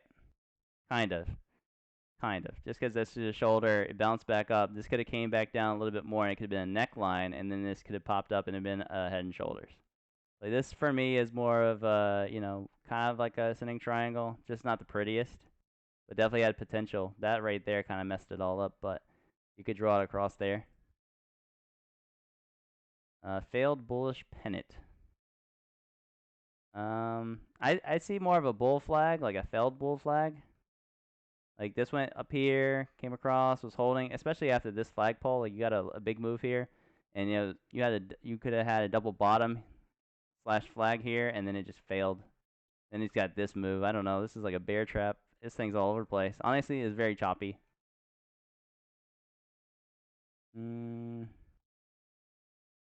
This one's more, I don't trade intraday, but here's mine. Yeah, I like it. This is more for me like actually, let me ask you guys, what do you guys see on this one? Let me just make it smaller because I know it's not in frame. This one right here, what do you guys see?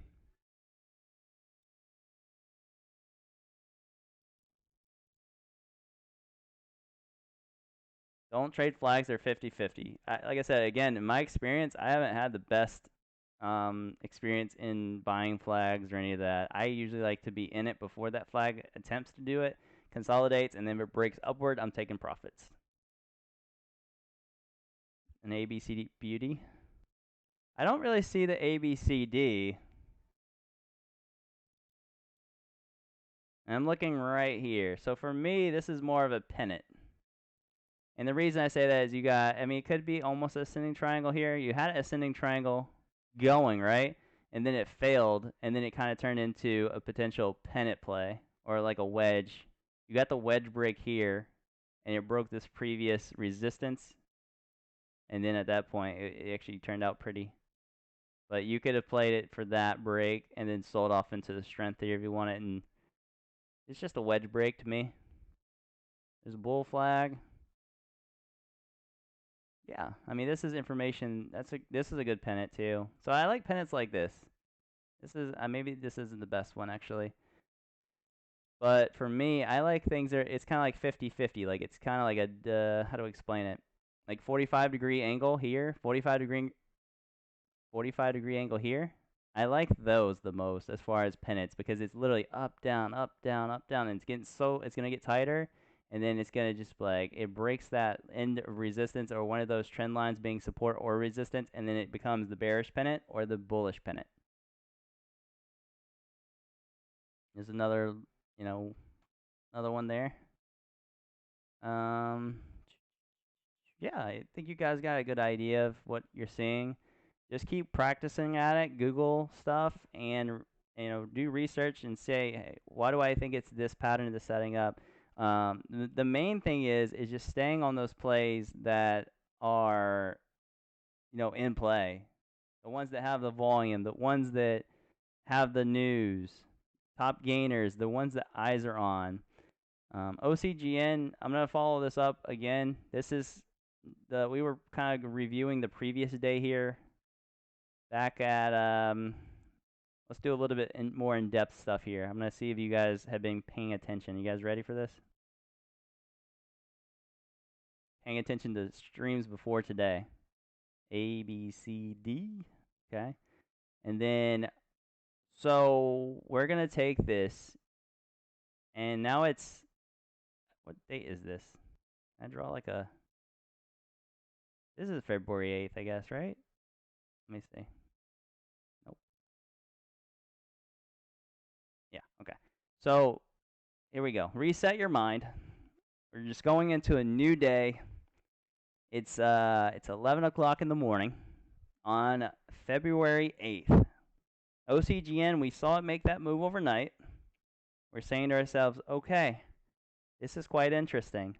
I'm not in it yet, and this thing is at $12 now.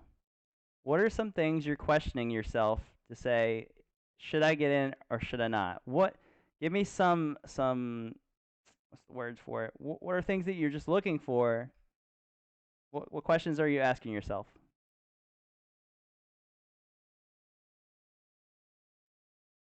All right, so you're saying, where's the support at?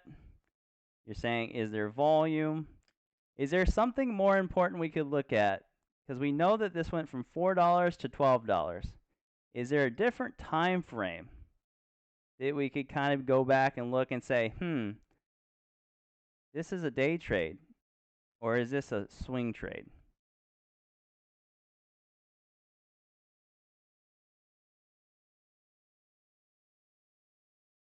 A lot of people also ask, hey, how do you know if it's a swing? How do you know if it's a day trade? I like to use the daily to justify when I think it's a day trade and when I think it's a swing trade, right? So at this point, we'll go back, we'll look at the daily. So the daily looks like this. We went from $4 on whatever that day was, February 7th. What day was February 7th? That's not right. February 5th. was the first one. So literally, this has gapped up over the weekend. We are now in Monday. This is a Monday candle. Okay? So we got 2 huge green candles. So do you guys think it's a swing play or a day trade?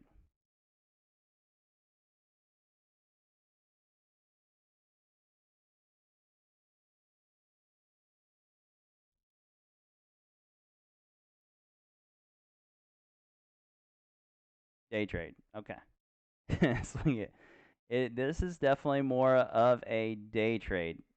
And why do I say that? Do you guys know what usually happens on, say, such an extended stock on the 3rd day?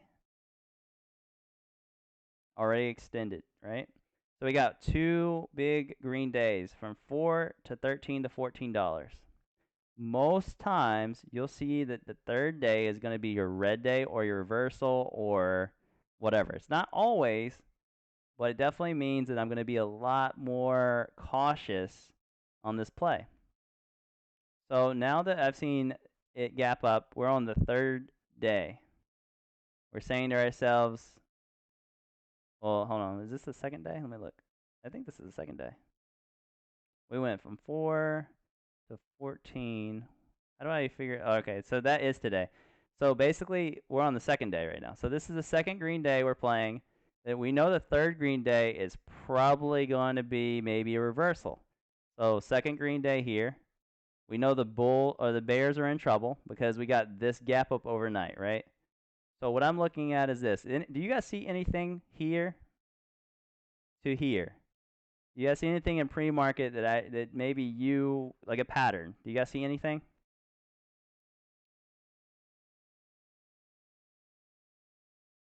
See a double top? Okay, I can see that. You see anything else? Consolidation, question mark? Okay, seeing some people say double bottom. You got a double bottom. All right, so let's go through this. We got a double bottom here. We got a double top here. So what does that create? What pattern is this right now? In the long term. Channel, yeah, look at that. A beautiful thing when you can look back at it and say, oh, anyone just have like an aha moment? Did anyone just like, oh, wow, I didn't see that. All right, so I have a channel. This thing has hit the higher high, or it's hit the highs, got stuffed, hit the lows, got stuffed, and then later on, what do we get?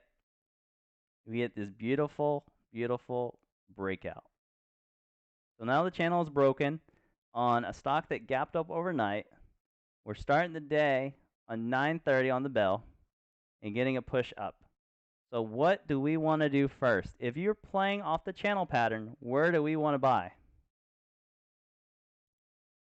You can buy 2 spots. To me, in this specific pattern, that first one is harder to get. It's harder to really understand, like really take that risk, because I see this as chasing. And it's 9:30 in the morning, and they could easily just fake you out. So a lot of people are correct. Good job. We're looking at this dip. We got this breakout. We got this 3 red candle sell-off. And then we got a potential dip buy. And then we could risk off of maybe the last resistance or the last breakout if you really want to go that crazy. But you could have just kind of bought that first green candle and risked off of 950s, 960s here if you want. But here was a perfect channel break on a 2nd green day with volume. Had good news, and the news wasn't like fluff. The news was that they were getting commercialization of a COVID drug, right? Everyone knows COVID's like a main topic right now. So of course it's going to get a put, like it's going to keep volume, right? It's going to be one of those. You get this dip, and then you immediately get this break back over 11. And that's fantastic. What are we going to do if this thing like literally goes from 11 to 14?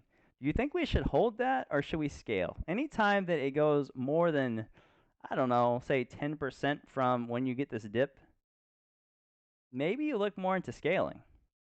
Because usually when in my experience, when I've seen things go 30, 40%, and I know this is hindsight, totally understand it, but let's just imagine you didn't know that, and you got this dip.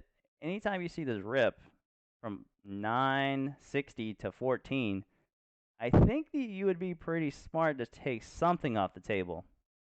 You don't know it's going to go to 14. You're probably in here at 12 or 1150 saying, okay, I gotta scale some, and that's fine. That's fine.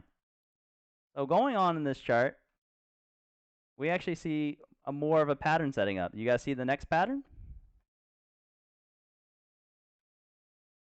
So we got our channel break, we got our dip buy, we got our breakout. So there's already one pattern. We've already banked off of it. Maybe you took all your profits and you're out. Now you're waiting for the next pattern. I see two patterns really, but most likely here, I'm going to say that I see A, B, C, D. A, got some B consolidation. And what do we think here? 1240s? So if this breaks 1240s, is that the C? I don't think it's a pennant because there is a symmetrical resistance. Usually if it's a pennant, it's going to have higher lows and lower highs, back to back to back. So this is just literally a top right here. So this could be like an ascending triangle happening here. Could be A, B, C, D. Two different patterns that I'd be looking at. So let me hit play here. Okay. This is what the level 2 looked like when we were watching it on Monday. So we're looking for this to potentially break this 1240s. Maybe you've kind of dip bought this area saying, hey, this is coming off support, kind of a double bottom here at $11 even, right? $11 seems to be great support. Maybe you bought something like 1120s to risk off of 11. You're kind of getting into this range where it continues to be a little, it's just consolidating. So now we're looking for this to break 1240s. We can buy the breakout if we want because we want this to be the C. We want it to break out and go. I don't know how far back I am from actually testing this, but I'll let it play out for now. You guys like what you see here? I mean, obviously here it has news from previous day. It was a previous day runner. It gapped up overnight. The the Bears are in trouble. It got another push this morning at 9:30, and now it's starting to move again. We're getting a lot of moves on the level 2. It's kind of, I mean, you see how it's kind of getting closer and closer to that 1240? My chart's not showing the actual candle that should be showing here. So 1280s is hitting on the ask. And now we're up to about this area here at 1280 with the spike. 1290s is hitting. So we've kind of broke this resistance. Now we're at $13. You just see on the level 2 that you have more buyers coming in. You have more sellers getting eaten up. This thing's going further, pushing more, right? The volume is not really fading in this aspect. The volume is just, it's just consolidating. Like there's more volume, there's sellers, there's buyers, there's sellers, there's buyers. I wouldn't say fading yet. You'll see a difference whenever there's no volume. It'll just be dead. This one still had it. Even with fading volume, it's holding up, if that's what you would want to say. You're still pushing. This is why I don't like on demand, because you can play this, but you don't get candles. Like it doesn't work right. I don't really know how to fix this. Let's just go to February 9th and we'll look back at what happened. What do you guys think happened? What do you guys think happened to this chart? Do you guys think we just broke out and broke $14 and kept going? You think it shot up?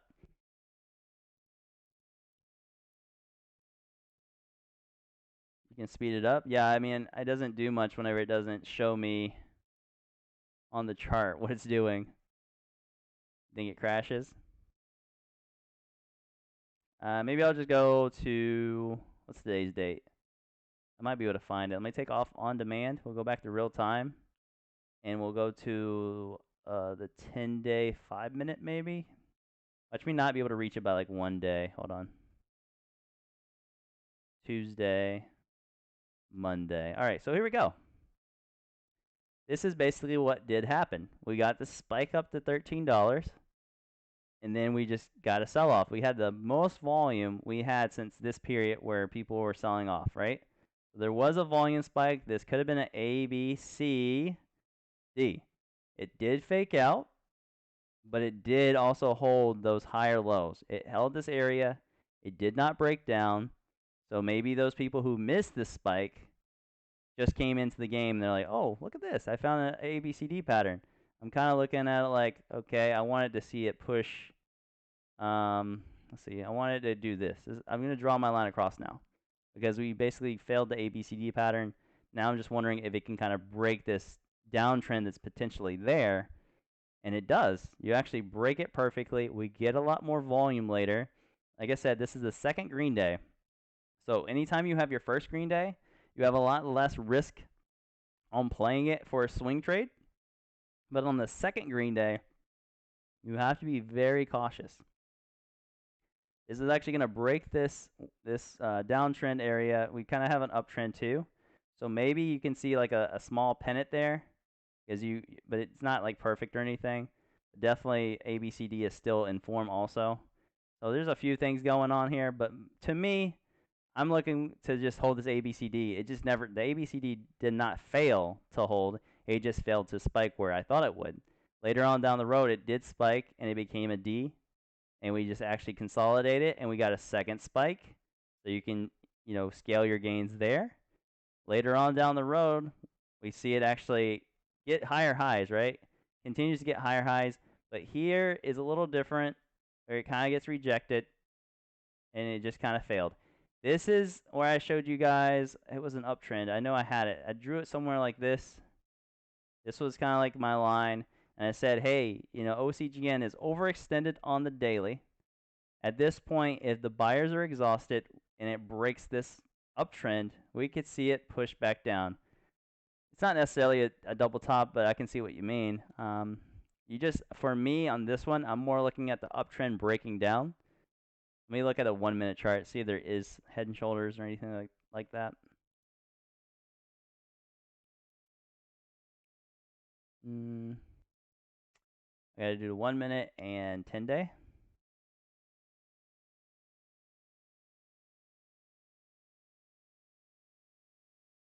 B is not the ideal price to enter. B is your consolidation, and it's the ideal price to risk off of. Am I not able to get back to said day? I can't get back to it, apparently. US is not working with me. It works with me with the 5 minute, though, so I'm just going to go 5 minute, and I'll just kind of continue to go through this. So here's your uptrend. You like to see it hold. You want to see this continue. You have to know that this is symmetrical resistance regardless. If it starts to break down here, you can get out of your position and just kind of move on with your life. Maybe it comes back down here and you say, I want to risk off of this line. This is kind of like, it could be like a head and shoulders. Like this is a little lower of a shoulder. It'd be shoulder, shoulder, head technically. But to me, it's like I just, at this point, would said, uptrend's broken. Here's my support across. If I can get a bounce, this is where the shorts might be entering anyway to risk off this high. But I would want it to hold this regardless. If I didn't scale out here or maybe I couldn't get out, if it doesn't hold this area at 1560s, I'm just going to have to get out and call it because we've already made so much money on the way up. Maybe you're scaling into these, scaling. Maybe you just still have a couple left. Just go ahead. This is potentially going to be the downtrend starting. You don't know that this isn't going to downtrend all the way past all these supports. You don't know that. But you do know that VWAP is a hell of a support line that you like to use. You do know that there's some bearish things happening like this big red candle, and the support is breaking off another big red candle. So this is kind of like, we're already up 2 days in a row, and we went from $4 to $18.77. So you tell me what is more likely to happen. Is it more likely to go up or to go down on the third day? You have more chance to be bear on third day. You have a better chance of making more money on third than you do not. So here's your third day. Your third day, they try to get some spikes, but they just kind of got sell-offs maybe from the previous day. People are like, hey, this might be over. We rode it from 4 to 18, 16, whatever. I'm going to get out. I'm done, There's no more bullish volume coming in. People are starting to talk about Bitcoin. Maybe weed plays. So everything, all the momentum is starting to shift. People are like, hey, we can go make money on Dogecoin now. Think about where everyone else is all the time. If the money starts leaving a certain sector or area or stock, or you see something else starting to go crazy, maybe it had great news, then you got to start thinking about this play not necessarily getting any more volume, or at least fading. So bears know this because they're like, hey, they're going to go somewhere else now. We're going to start making our money now. So here's your third day. You go from $18 back to $12. You guys see any patterns here for bearish stuff? We'll start here. Let me, well, here's what happens way later down the road. Look at this beautiful downtrend, right? Higher or lower highs, lower highs, lower highs, lower highs, and so forth. I mean, this is a true fading out backside move. Backside move was right here. It already signaled, hey, this could be where we're going to be done at, where we're just going to move on. Right? This should help you guys a lot with your swings too, because you guys are like, oh man, we're up big. It's been 2 great green days. And then you see some red candles happen like that. Even if you take profits from those swings, like, and it reverses and traps the bears, it's just more likely that it wasn't going to do that than not. It is a descending triangle. At a descending triangle, you know, supports that continue to hold here about $14, which whole number just gets crushed. We come back down. You know, here's kind of like a scare tactic, really. You get this green candle for hope at 9:30. I swear, I don't really know if this always happens, but the more I watch the 9:30 candle in the morning, the more I realize it tends to go opposite right after. So they like bull trapped. They're like, oh, we got him. Break him down. All right, here we go. We got another. You got basically the opposite thing happening where people could buy the dip, so to speak, on the bearish side, and then take it down and try to get some profits on the downside. This was a little choppy. It did actually end up bouncing back up and stuff, but most of those people who were bearish on it already knew. They were in from 18, 16, 17s. They weren't worried about this little move. If anything, they were trying to get more of the position on it because it wasn't looking that great. This was gapping down from the last day. Like, say, for instance, we're going to talk about, this is the third day, right? The third day, when it went from 4 to 18, has now opened at 13, where it closed at 16. This thing gapped down $2 overnight. What do you think that most people are saying to themselves when the bell rings? They're like, oh no, we're down $2 in the day. It's not looking good for us. So I got to move on. Or Henry and Jack are like, hey, Dogecoin, right? Or just anything else that's going on.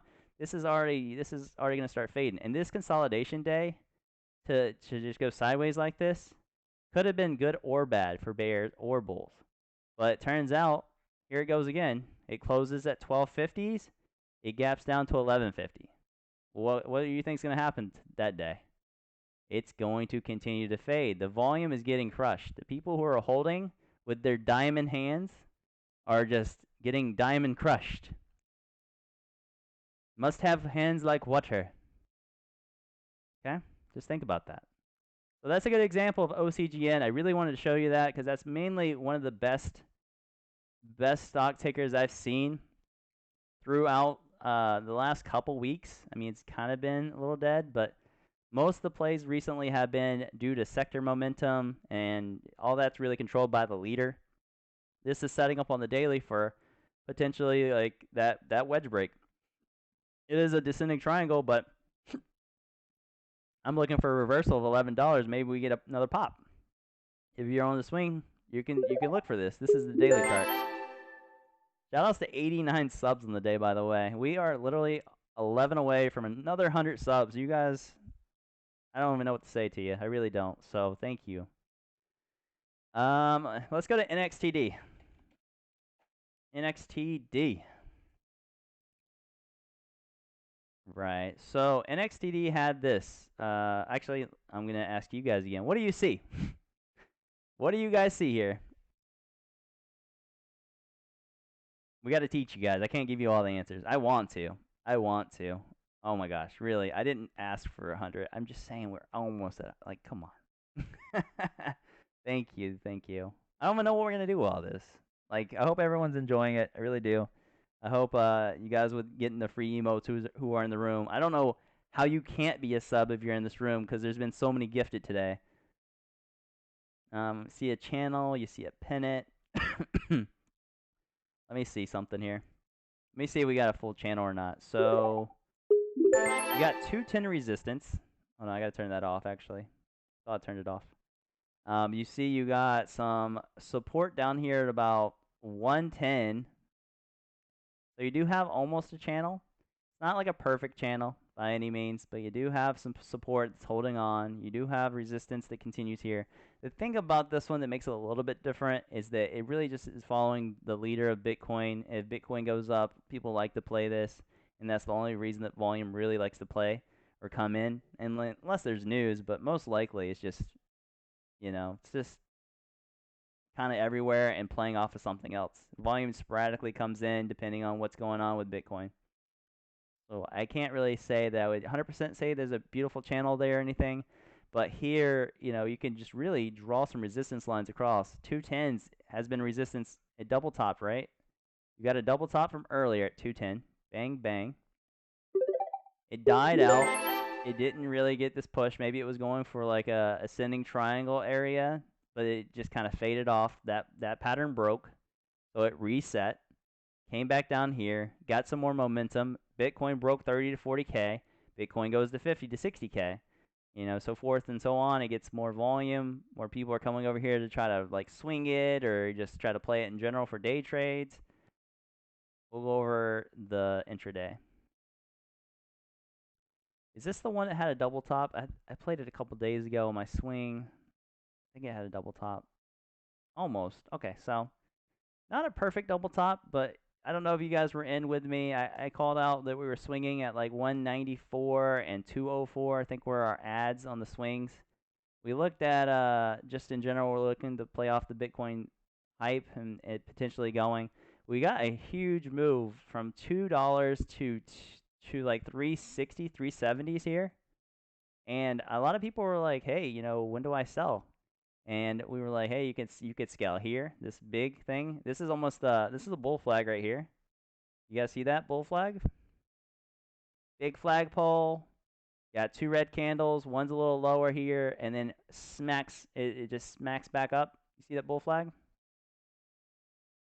Are you guys starting to see these patterns now? Maybe you didn't see them before. So bull flag, bang, goes back up. You can scale into the next push here. You're getting a lot of wicks on the 5-minute. At that point, it could be reversing, but you're just not sure. But most likely, it's looking more like toppy than not. It just consolidates a little bit more. It actually pushes again. And that's where I was like, hey, Bitcoin's going back down or something at that point. It just doesn't make sense that NXTD continues to grind upward. So that's what I was playing it for. And if it's kind of not doing what my plan was anymore, I'm just going to take my profits and move on. So at this point, I told you guys, hey, I would scale. I personally did scale 360s. And we literally, it's just by luck, okay? I'm not an 8-ball. I'm not like a future teller. Just happened to get out at the top. You almost have here a double top also. So if you didn't get out on where I was scaling, we got this. It was like 80, 90% gains off that swing. That was amazing. Like I wish I could always nail 90% swings and all that. But bang, we didn't even scale the whole position, which is the sad part. I should have scaled all of it. But half my position was out here. We got another bounce here. Should have scaled more, especially with Bitcoin going back down. And then so on, it just kind of it gapped back down. So here again, we have the same story as OCGN. We finished here at 334, but we open here at 270s. It's a little scary for those people who may have bought anything in this territory. So most likely, you're going to see a lot of consolidation this day, or you're going to see a lot of fade, more than anything. Unless it has some kind of news or, maybe Bitcoin's back up and it's at 70K, then here is just like, you're definitely having more of a sell-off day than a bullish day. And it just keeps consolidating. This is a little weird now because I kind of took a nap on Friday, and it should have really popped back up with Bitcoin because I think it went up to like what 60K or 58 something, and it just never did. Maybe it got this bounce and just I don't know. I'm surprised that it didn't really follow it too well. So maybe we'll see on Monday a lot of gap ups, assuming that Bitcoin is actually pushing further. You guys who just subbed, congrats on your emos. 13 subs, 112 for the day. Shout outs to everyone. Appreciate it, guys. Thank you.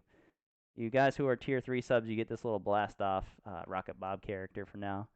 I'm going to fix that, make him more like PNG, but yeah.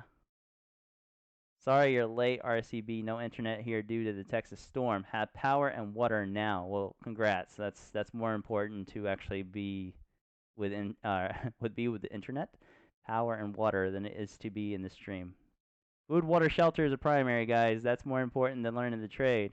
Secondary, though, is learning the trade and profiting your ass off and changing your life, all right? I'm with that. I'm cool with that. I gotta make it more PNG, yeah.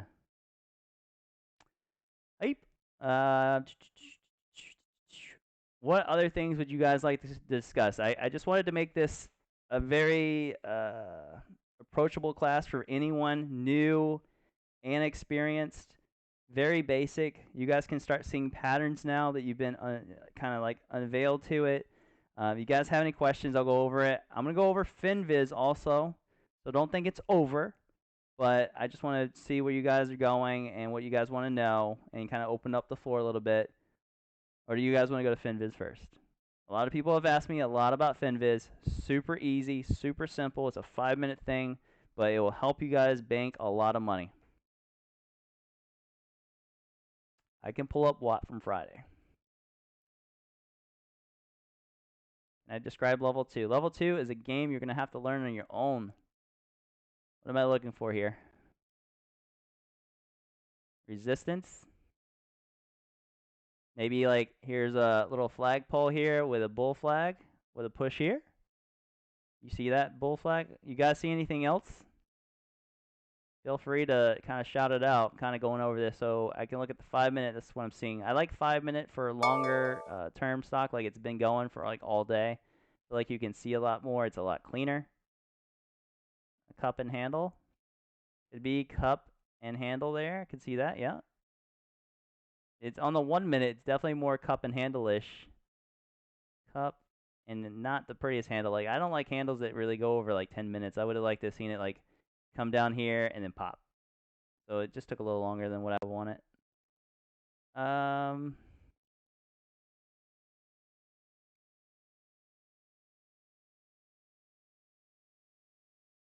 Could be. On the 5-minute, it looks more like a bull flag, but 1 minute, yeah, I see it.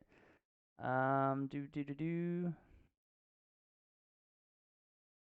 do you want me to look at? I'm not really sure. I forgot who asked, but this is just what I'm looking at. I personally, it's a good play for any EV stocks. I know EV stocks were getting some hits late in the afternoon, but I took a nap. I just was so exhausted from all the streaming and putting together content and just trading alone kind of thing. It's a lot.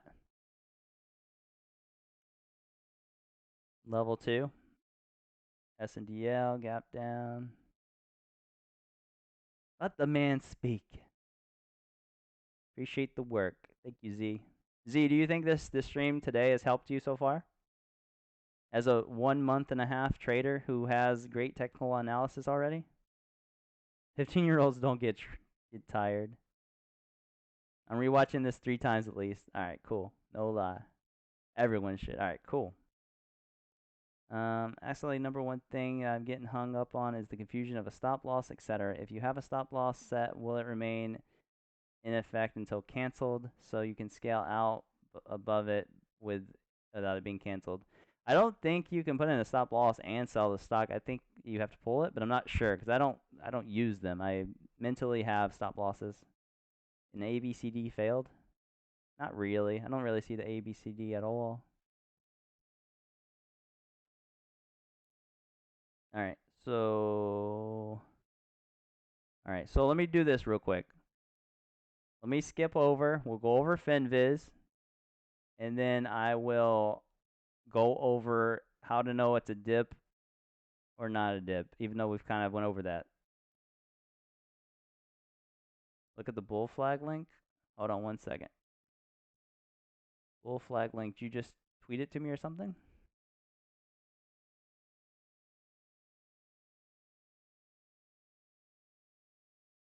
Is it potential bull flag on ONTX after hours yesterday? However, hard to tell with volume dropping. Is that what you mean? Is that a 1 minute?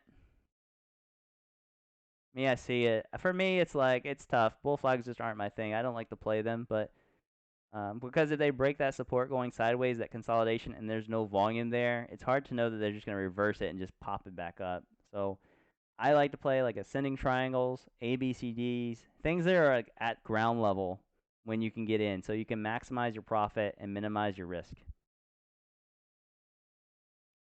You can hit flatten and sell with a stop. Bad executions though. Yeah, it's like a market sell.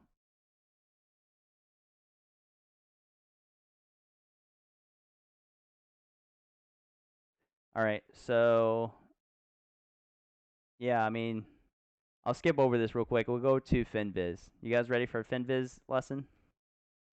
Real quick, I know a lot of people have probably already been through this class. It'll be quick. I don't want to bore the people who already know this stuff and are professional Finvizers. All right, well, I'll go through it anyway. So let's go to go here. All right. So let me open this up. I'm getting an ad. All right, let's go to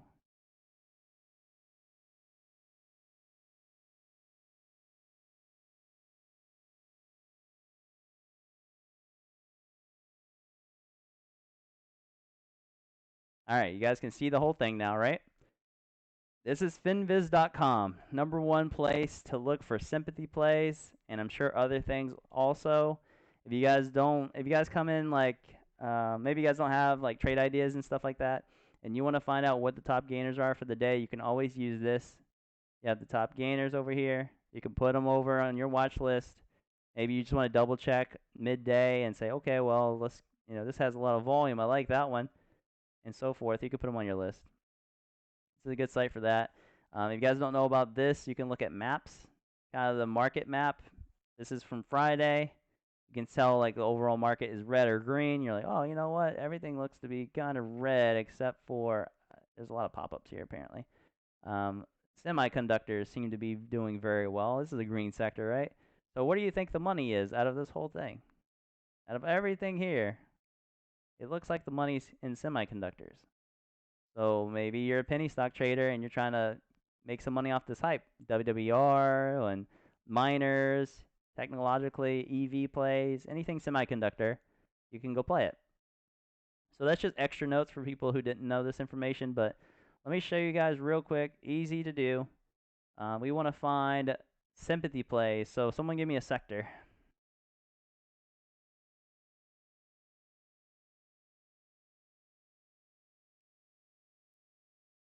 All right, we want to go to the weed sector.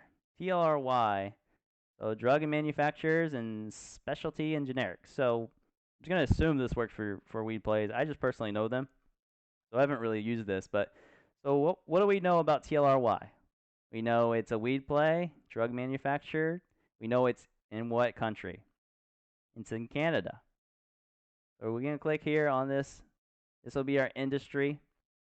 So now we know, hey, all the industry tickers will be here.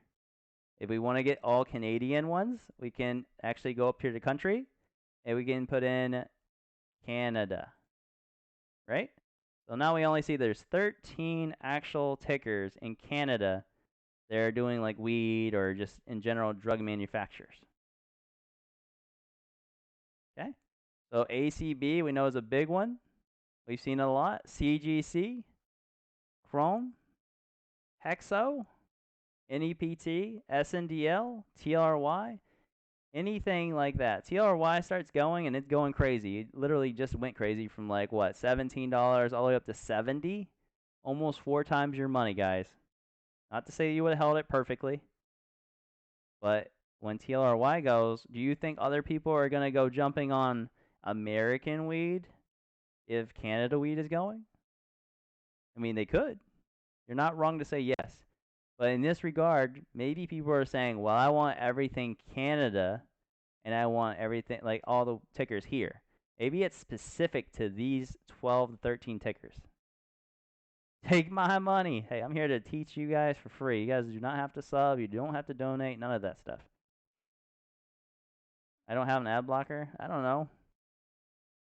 Somebody buy me an ad blocker, all right? Send it to me. rocketcatcherbob.com. But just in general, think about that. So anytime, let's do another sector. Someone give me another one. I don't have a pop-up blocker. Honestly, I've been in the site a ton of times. I've never seen that many pop-ups happen, ever. Usually there's just this one that pops up at the bottom, like right there. That's the only one I've ever really run into. And I just exit it and it's done. All right, so we'll go to shippers. So we know that Tops has ran 300% today, and we're wondering maybe what's going to happen next. So we go to Tops. We can go to marine shippers if we want. We go over here to market cap. We say, all right, we want to see the lowest market caps. Which ones have the most potential to go, or the furthest potential to go if it gets hot? So it only takes 18 million. This is a market cap of 18 million, right? So $18 million can move this float or move this ticker easily. So if this float is what, $9? It won't take much. All the volume goes to EDRY, being the #1 ticker on this list with the lowest market cap. Then this could actually push the furthest with the least amount of effort from the people. Bears could get squeezed. It could just go, we could literally go from 950s to $14 in maybe like, I don't know, 20 minutes, 30 minutes. It wouldn't take that long. So knowing how to use Finviz is very important. It doesn't even take that much work. You see a ticker going, you're like, hey, that ticker is, I actually don't know what that ticker is. That's, which one can we do? Someone name a China stock.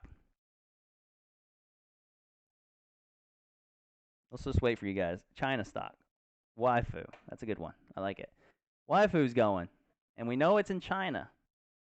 We pull this up. We say, all right, Waifu is gone. Let's see. Let's just pretend today was this day. We went from 246 all the way up to 1537. We say to ourselves, all right, that's a China stock.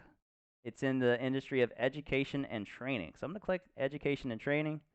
And then I'm going to do the same thing. Market cap. I want the least market cap because I want to know that we can go the furthest with the least amount of effort from the people. So we know Waifu is #2, and right above that is Clue. We say to ourselves, hey, I'm going to watch all these tickers here. Well, I'm just going to listen for them on the scanner. See, that's the key. You guys don't have the scanner, then you might not know. Maybe Clue's not even getting any hits. Maybe Ambo is the one actually getting volume, and that's #4. It's not always the one that's right above it or #1. Those do tend to get a little bit more eyes than most, and they do kind of get hit on the scanner more. But sometimes #4 is actually like the best horse. Kind of think of it like this. These guys are all horses in the stall of a race at the Kentucky Derby or something. And any of these horses could actually go. So you got to pick the right one. So the only way you can actually pick that best horse or know that maybe that's going to go is having that information. The information in this regard is coming from Pepper. Pepper is saying, Ambo, Ambo, Ambo. So we look back at that date where the previous Waifu had gone. We say, oh, man, look at this. It went right along with it. We went from $2.50 to $5. So we went 100%. So knowing sympathy plays or knowing to use Finviz for your sympathy plays can really capture a lot of gains. You just got to know when to use it and how to use it. Yeah, you'll hear accumulation. Your dog hates pepper. I can't help your dog from hating pepper, but you Deb, you should love pepper. Somebody give me another sector. We go Mara maybe. Capital markets. I don't know if this will be like the same, but we'll check it out. Some of these guys you may not know. Some of them you're gonna be like, oh, I'm looking up Bitcoin. I looked up Mara, but it doesn't show Bitcoin. It'll come in time that you've seen Mara, Riot, NXTD run with all these. I think we did shippers. But you'll see that those things run together. You know, you'll see that it works off of Bitcoin in general, and it continues to push whenever BTC is pushing. or maybe they're getting blockchain news, and every one of the blockchain names are just releasing PRs to pump up their stock so they can do offerings. You have to take advantage as soon as possible. So then you can ride that wave, get your money, and get out. I've heard this before. It's these penny stocks don't exist for you to make money on them. They really don't. They're not there so you guys can invest in them as a company. They're literally there so they can make money off of you. So make sure you're taking advantage of them and not letting them do the opposite. A lot more people are getting taken advantage of than not. So that's why you got to be in first or be in early or know these pattern setups and make sure that you're taking losses when you need to. We are trading poop companies, yes. All right, so there's Finviz. You guys have any other questions about Finviz? I told you it'd be like a 5-minute segment, not long, super simple. Just wanted to put it back in here because I have a ton of people who have tried to start watching the videos 2 weeks later, and unfortunately, they have moved on past their date and they're no longer available. So this is the best for sorting tickers in the market. I don't have any settings for Finviz. I literally just I go in here and I search something. I just want to search, I don't know, give me another ticker that went OCGN. We'll go to OCGN because we've talked about it. Look at that chart. It looks a lot like my chart. I mean, if you get used to seeing these charts, you don't even need lines anymore. You're like, oh, look, here's the support area. Maybe a descending triangle happening. Could be a reversal off the descending triangle. We could get this like downtrend break. There's a couple things that are happening. You say OCGN, you got all your statistics here. You say, oh, the short float's 728. That's not that high. What else? Institutional ownership is at 6%. Insiders own 3%. Let's look at something else. So bios. I just want to do market caps on bios. Which one has the least amount of market cap? A pops up there, BNTC, and so forth. Like, you could just use this.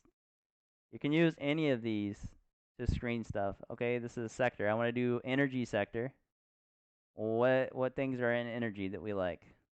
We like HUSA, we like USAG, MXC. All these things are oil plays. BRN, PED, CEI. I don't see it on here, but I know it's part of that sector. It's all about the screen time and really put in that time as far as trading, because then you don't really even use these that much anymore. You're just like, hey, I remember last time this one ran because of that one.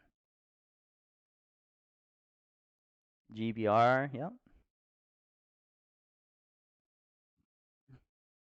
Pepper calls out VWAP, new high days, volume spikes, new low of days. There's different tones of voice for each one of them. There's a lot she calls out. It's not just one thing. If you have the settings, you'll see there's like 10 different things that you're looking for. You can hit the scanner. All right, so yeah, I finally got down to like one message on Twitter. Finally. All right, so can you show your trade ideas and share the settings? All that stuff is I don't have anything on FAQ for that right now, but if you want to message me on Twitter at RocketCatchingBob, then I'll try to DM you back and give you the information that you need to get yours set up. All right, so that was Finviz. I didn't see any other questions about it too much. Go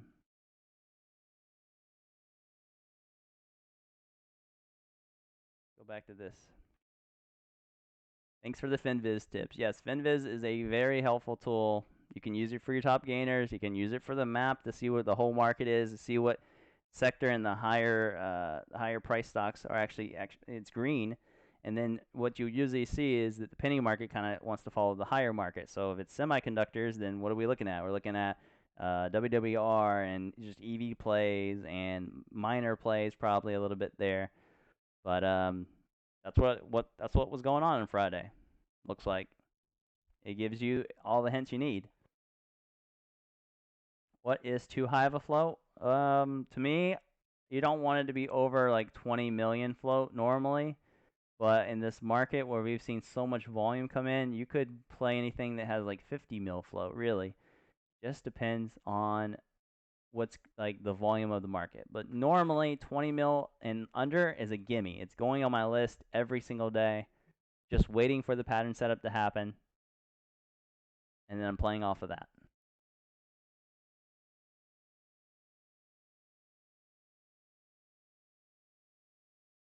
This week was probably the slowest week of the year. Once people get another stimmy, we'll probably see a lot more hype. We'll definitely see a lot more action that we saw previously.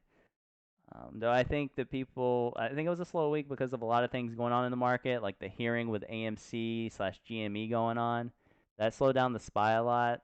I think that Texas thing going on with the weather and power outages, it was, tragic. A lot of those guys weren't on the game anymore. It hurts the volume.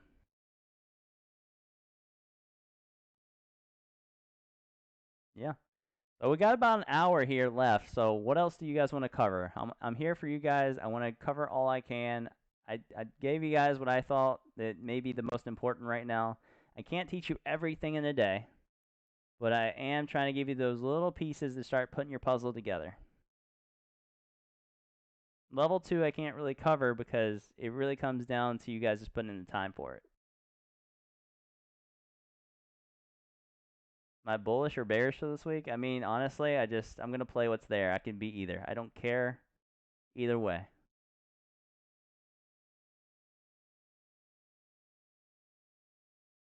We're going to save like the filings, like SEC filings and all that stuff probably for the next stream. You guys can use a lot of resources to find out all the information of that. It's literally just Googling and searching and all that. You know that if an insider buys 1 million shares or 10 to 20% of their company, do you think that they're going to let that stock go down? Do you think they're going to pump it and release some news? Like, do you think if an investor comes in and buys half of the company, do you think that, it's going to go up or down? Just think about things like that. It's very simple stuff, but it's like a lot of digging to do. Do you ever do market orders? No, they're all limit. I do limit orders, but sometimes if it's breaking down, then I might like sell on the bid, and I feel like it's getting weak. But if it's into like strength and things like that, I'm selling limits. Usually selling on the ask, honestly. Like I'll see like, and this isn't the best example, so let me go to something else. What was another play that we just went? VXNC? Is that what it was? Or VNXC? I forgot. What was the V play? VNX maybe? Is this it? Yeah, okay. Need something like this. Here's your breakout here at 650s. We've already kind of went over it. You saw his chart earlier. He got the dip. We got a nice breakout. Anytime you see, a lot of volume coming in, you can sell to any of the strength. You say here, I know that, let's look at this. Let me see if I can find some resistance for us. Is there any? All right. So, yeah, there's plenty. So we know here from last time this went, look at this. I mean, it's almost perfect. Almost perfect, right? We know this is the high, last candle that went up, right? We know that this area was kind of like the support that got broken down, which is literally about, I'm just going to put it up at a whole number of $5. We know it had troubles here at 661. We know it had trouble at 721. We know, here's another wick we can just put like some extra sauce on. Put some sauce on it, guys. All right, so I looked left and I said to myself, okay, so here's some resistance zones that maybe I can sell into. Now look at my chart. Does it line up and say, does that chart match the left? If I was looking left, is that helping me now? All right, last time we had some resistance at 950. Oh, wow, weird. Weird. This is too perfect, really. To be honest with you, it's really too perfect. And that was just by coincidence I set that up. Just by coincidence. Look left, have an idea. Here's some resistance at 720s, but also now that it's broken 720s from previous resistance, it's now holding. It's now holding. It's now holding. It popped. Okay, we got the next leg. We're on to the next resistance zone. Oh, here's some more scaling areas. Scale, scale. Oh, you can scale anywhere. Okay. We're going to try to break that candle from previous, from looking left. Oh, we kind of failed. Like, we got dumped on. Okay. If you just look left, you'll know where to scale on the right.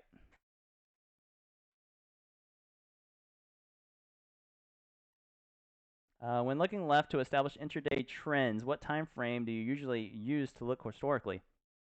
I mean, you can look at anything, but if I'm looking at this, I like to use like the 1 year, usually, right? But something like this is just different. I will use a 5 year and a weekly. So these are my time frames. I don't know if you can see it. So 5 year, I'll just leave it on the thing. So if you guys want to set up yours like this, I have the 1 year, 1 day. So this is a daily, basically. I have a 5 year weekly, which is what I use to determine this because this is so crazy that it's actually made this move. That I like the weekly. The weekly is a really good daily thing to use as resistances. In my opinion, I've used this a couple times, and it's been pretty strong. So this is something else I don't know if a lot of people use, but I do. I got the 1 minute, the 5 minute. I got a 5 day, 1 minute, 5 minute, a 10 day, 1 minute, 5 minute. So in this regard, I'm just looking at a weekly. Because, I mean, like here, you don't know there's a lot of resistance. You just know that there's going to be resistance up here at like $6, like 560s, because that's where it kind of fell from. But this is where it had some support a little bit, tried to bounce, and then it just failed. So this is where I'm going to draw my line. I'm going to find like a whole dollar resistance area usually, unless it's so perfect that I'm like, hey, I have to use this as that support. But it wasn't really perfect. There was just a lot of choppiness here, and I just know that $5 is that whole number psychology in general. So why not use that again? Here you got 665, and then you got 720. So not perfect whole dollar resistance areas, but I just knew they have better wicks. They had like a double top here, had a very large wick here.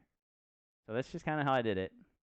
And I come to today, or come to today's chart on the 1 minute, and I'm like, hey man, this is like, how did I not nail that, Played off this pattern, got breaks, here's some resistance. It just popped right through it. It used that resistance as support for now. It flagged, it pretty much popped that and goes further. I'm going to scale out again. If you're out 50% on your first one, and then your second one you're out 25%, you're literally left with 25%.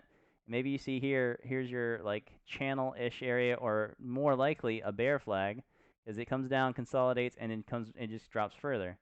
So you can move on. You're seeing that it's double topping here. It's bear flagging. There's a few things going on that you can determine off the pattern that looks bearish.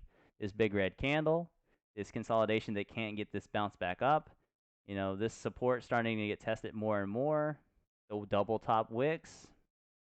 There's a lot of little hints. I know it's easier to see hindsight. I get it. It really is. But you just kind of, during the day, you have to play accordingly the best you can. Looks like a 5 minute head and shoulders. Yeah, I mean, you could try to look at that. Let's see. Yeah.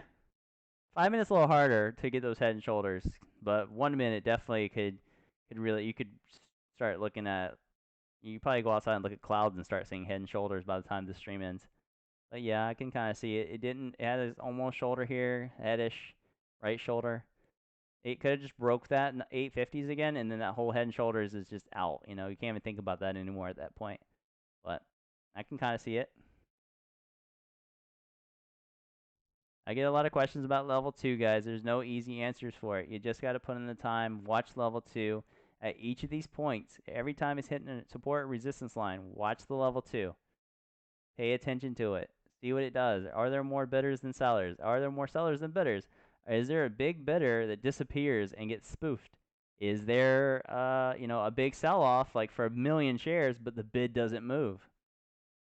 There's just so much to go over with that, and you can't really do it without seeing it. It's so hard. I don't know how anyone teaches level 2. How do you access level 3? Pretty sure you have to be a market maker. If you guys don't know what level 3 is basically where market makers they know where your stops are, they know where your sells are, they know everything. So they can manipulate it. Imagine if it was actually not rigged. Let's see. Going on. Order flow. Is the buyer the bid? Sometimes. I mean, it could be a short seller covering. Dark pool, yeah, for sure. What about level 4? Is there a level 4? I've just heard level 3. I don't know if there's level 4.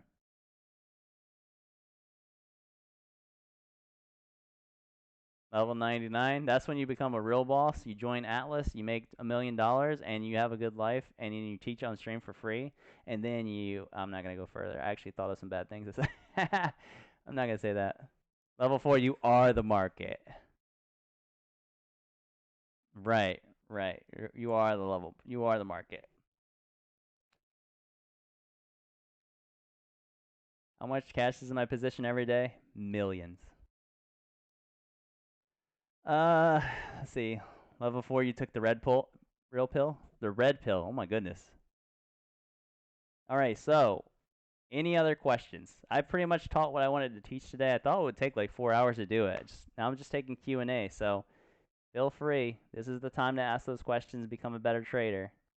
I'm just going to stream today. I'm not sure that we'll stream tomorrow, but Monday, it looks like, I mean, we already got 100 subs, so I'm not going to say no.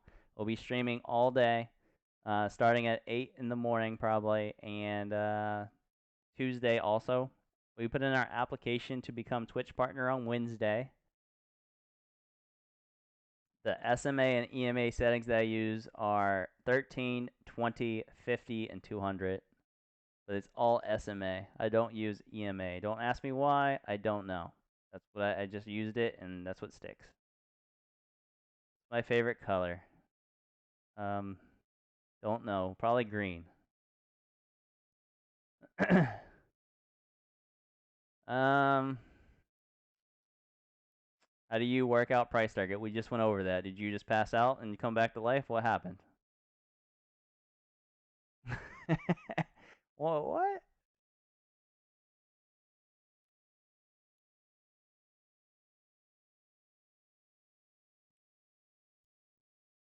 Money green, baby. Okay, thank you. Found it. What? Dips versus fake dips. All right. That's more about pattern recognition, okay? Let's go over some dips versus not dips. This is gonna be I don't know if I can use this as an example. All right. I'll try to use this as an example. The problem is it's all hindsight at this point. We already know the answer to this question. But where do I like to buy dips, guys? When I dip buy, where does it have to be? What does it have to be over for me to buy the dip? Personally,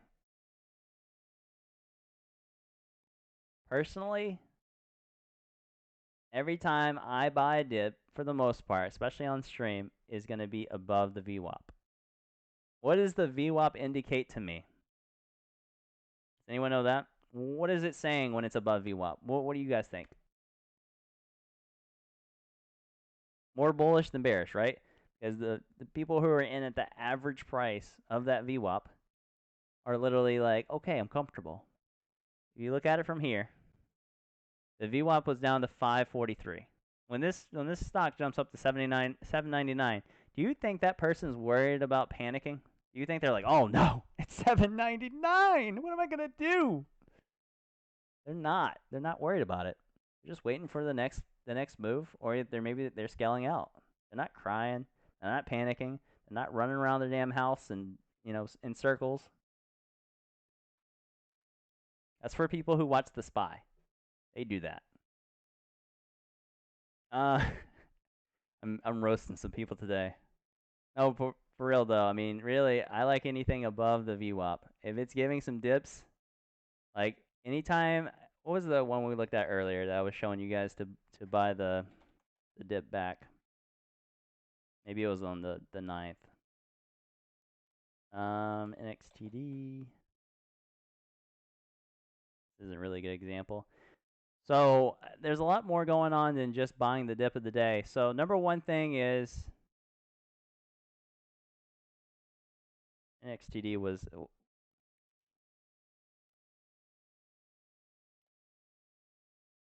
Hold on, somebody give me the Q stock again. What was the ticker? I already forgot it. Let me go back to Q. or V, the V play, sorry. VN something. Not QVC, QQQ. No, the one we were just on. Oh my gosh, I'm blinking. VCNX. VCNX. All right, cool. So, looking back at it, this thing in the morning had gapped up, right? If we look at the daily chart, this is the number one thing I like to look up. I'm saying to myself, all right, this thing has gapped up. It has a gap fill to the left, and it's looking pretty good. So this would be almost the first green day. At this point in the morning, it's a first green day. So at that point, I know that I could potentially be day trading or swing trading. Just depends on what's happening. Most likely, with no news or anything, I'll probably just day trade it. So in the regard here that we got this nice spike, we came down here to VWAP. I'm pretty sure I was streaming at this point. Someone asked me, should we buy this here? And I think I drew a line or something. And I said to myself, I don't like it because it's under VWAP. There's no volume. There's nothing going on. We got this little pushback, and we got a further dip.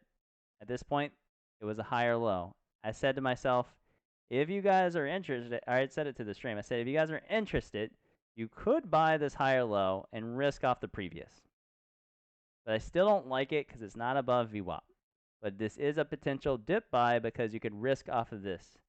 My problem was I'm under VWAP, so I don't like that dip buy. Okay. Later on, we get more consolidation and just keeps grinding higher.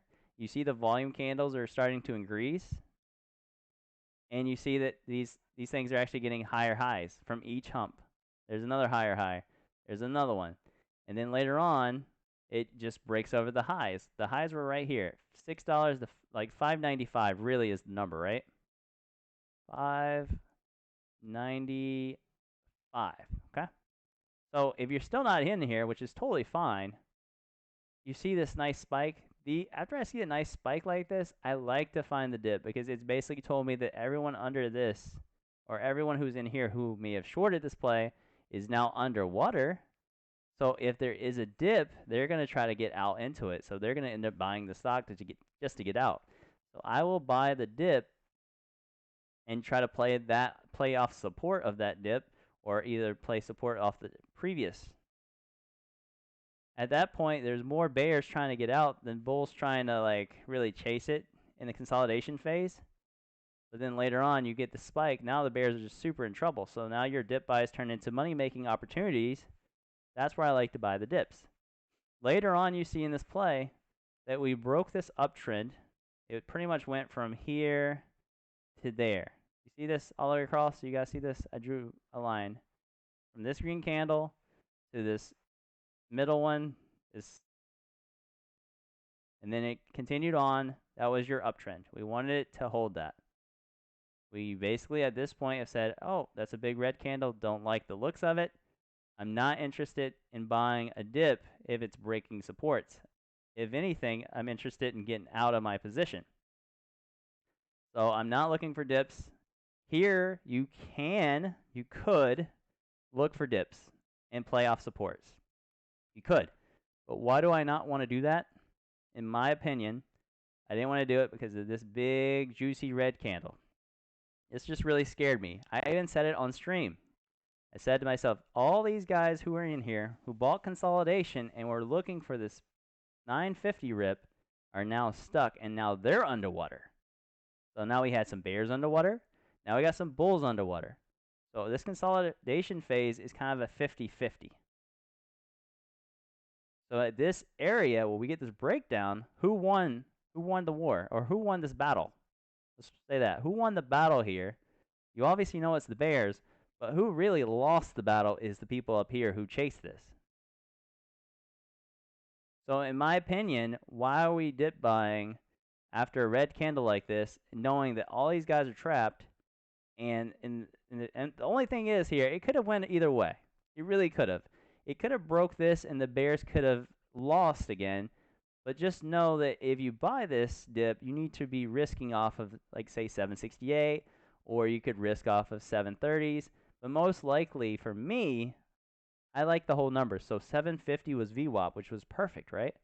So 750 breaks here. I'm just going to have to get out just because I was late to the play and I was dip buying here. It was a 50-50 chance and I was wrong. Really the gist of it. You actually get a secondary where maybe some of the bears who were previously underwater are taking their chance to get out because they don't know if this is actually going to pop back above VWAP. But there's no more bulls in here trying to push it up, or just at least they failed to do that. So in this instance, it's going back under VWAP. It's consolidating under it. I don't like to buy any dips anymore. So just realize this area, dip buys, bears in trouble.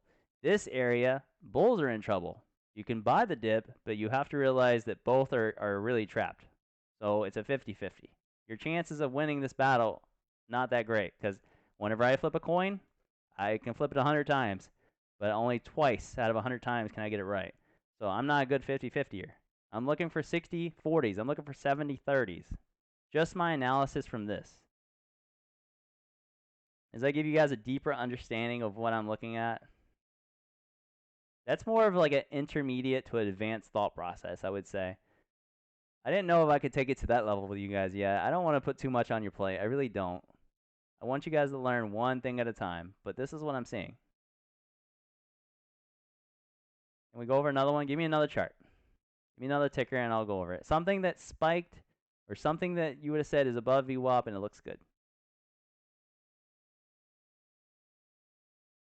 NXTD, totally different because it just follows Bitcoin, honestly. GME, oh my gosh, really?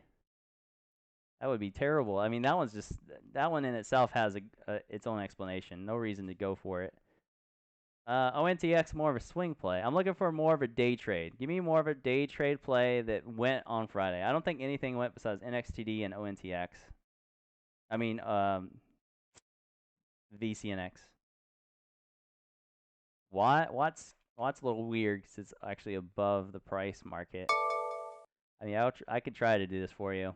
So let's just do this one. I'll do some analysis a little bit.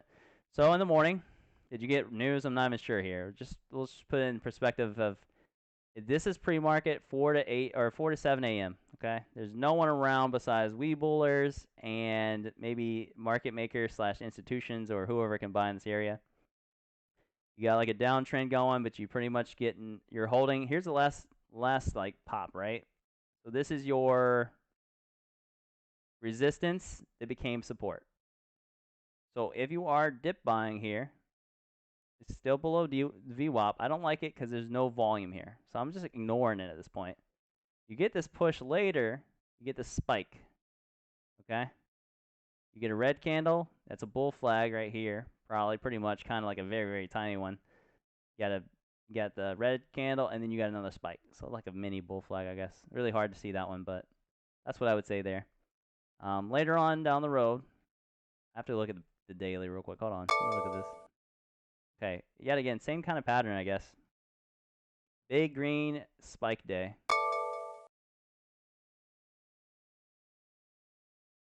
All right, so the 200 is going to be close to us, so I'm going to put a little circle there. Okay, 200 is going to be here at $7.94/$8. I personally know that that's going to be my resistance. Anytime I can't look left to find anything else, that $2 is my resistance point. So we're going to put some resistance here at about 678. Looks like here maybe 936s. And I guess there's no reason to put it up here, but there is some resistance at like 10s and 1050s.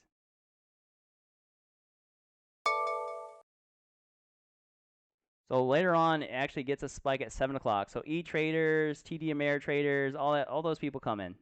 So this gets a spike all the way up to the 400, or the 200 SMA. 200 off the daily, right? This is going to get some resistance. At this point, not interested really, because the 200 is so strong of a resistance. And you got a big spike, and that's great. You could try to dip by this if you want, but the 200, I like to see more consolidation and then break it above it. I know the situation's a little different, just because it's a 200 SMA, but this has overhead resistance at this area. It's not like just any resistance. The 200 is like the strongest resistance that I've ever seen anything fight intraday. So in this regard, if it does get rejected off of it, I'll just keep it on watch. I would like this to hold over VWAP off these dips, but this one doesn't. This one literally just kind of fades, descending triangle look to it. If you guys see that, you basically have this right here, descending triangle, like that, going downward, breaks VWAP, goes down, is bearish. You got some volume candles here to really confirm that this is actually just going to take this turn, and it's going to stay under VWAP for a while. Consolidates, fades further down. What am I doing? You guys good? We still good? I got Mike. All right. So, you know, for me, you know, you just got continuous sell-off here. If you look across here, 678, is that what I just drew from the left side as your potential resistance line it could become support? I think it is. So I can check that if you guys want. But if you look at it from the left, you got 200 overhead resistance.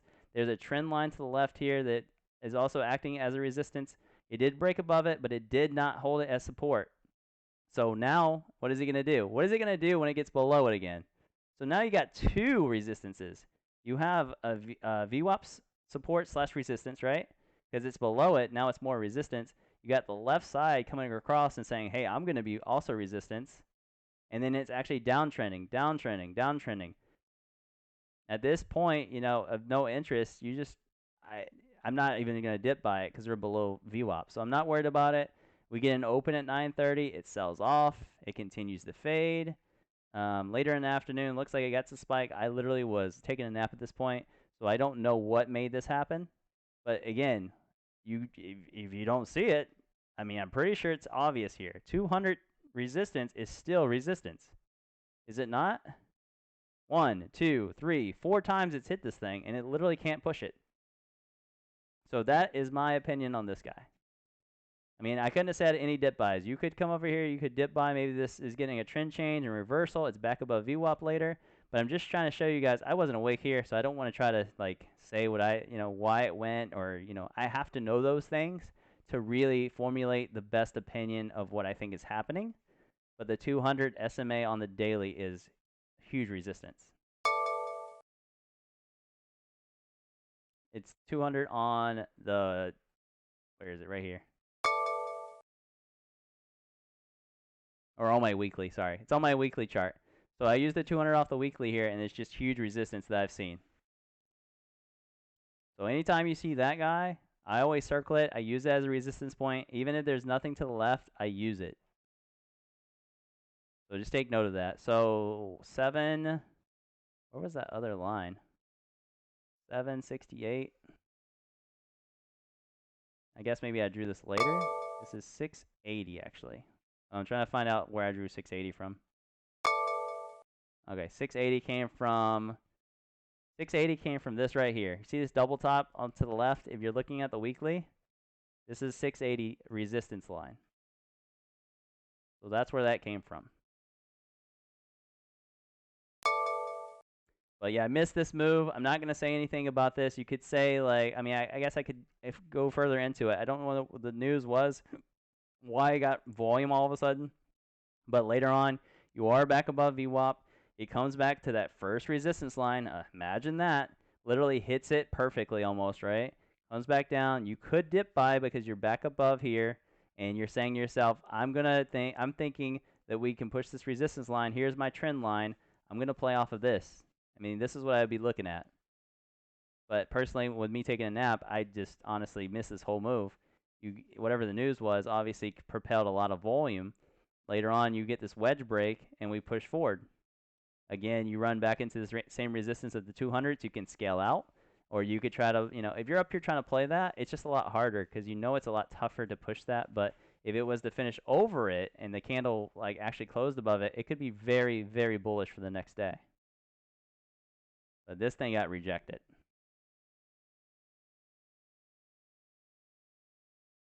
Does that help you guys? I literally just randomly just loaded one. Every situation can be a little bit different. That's why you have to put in the time, because you really can't adapt to the market if you haven't seen something that many times. You guys are like, hey, this is a ascending triangle that broke out, but it didn't keep going. Like, it doesn't always have to go. It could just turn around. the 200 SMA, I've never thought about it. I never had it on my charts. Okay, so you don't know why it's got a lot. If you didn't know that was there, you just saw this top, top, top, top. So now what do? You just say, okay, this is either ascending triangle or this is like literally it failing and it's going to reverse. And all these people who are literally trying to push this up are going to be underwater soon. These people got stuck underwater, got pushed back to VWAP again in after hours. These guys are maybe, these guys underwater are like, hey, I need to get out. I don't know where this thing's going to open on Monday. Not liking it. Volume is not there. We're in after hours, and a lot of things are scarier there. So they just kind of get out. You just have more of a, you have more chance after a consolidation phase like this and breaking down of at least consolidating to the downside versus pushing back to the upside, usually. I take my probability and I play it. Yes, 200 is a large point of resistance over a large time frame. If I remember correctly, what was it? I know this is something I would never play, but way back when, can I even load this? Because I don't have a 5 max. Can I do max? All right. So this is a SPY, right? The SPY. I don't know if it's going to show me what it was. I remember this. Let me look at the 5-year weekly. Look at this. Here's my 5-year weekly on the daily. So I remember back in, is this 2017? I think this is like 2019. The SPY came down in December really hard, okay? And people are like, oh no, we're going to get an economic crash and all this stuff's going to happen. I remember specifically that people, I think this is when I put it on my chart, someone saying, hey, this is going to be a very strong support line. 200 SMA here is hitting on the weekly. And what did the SPY do? Oh, December 2018. Okay, my bad. So 2018, 3 years ago, or 2 years ago, really. You got this bounce perfectly. And I don't play the SPY. I don't do any of that stuff. But this is what made me really start thinking about using the weekly 200 on it. Use your daily 200. Use your weekly 200. Use every little thing you can. But don't overdo your technical analysis, your daily charts, your intradays.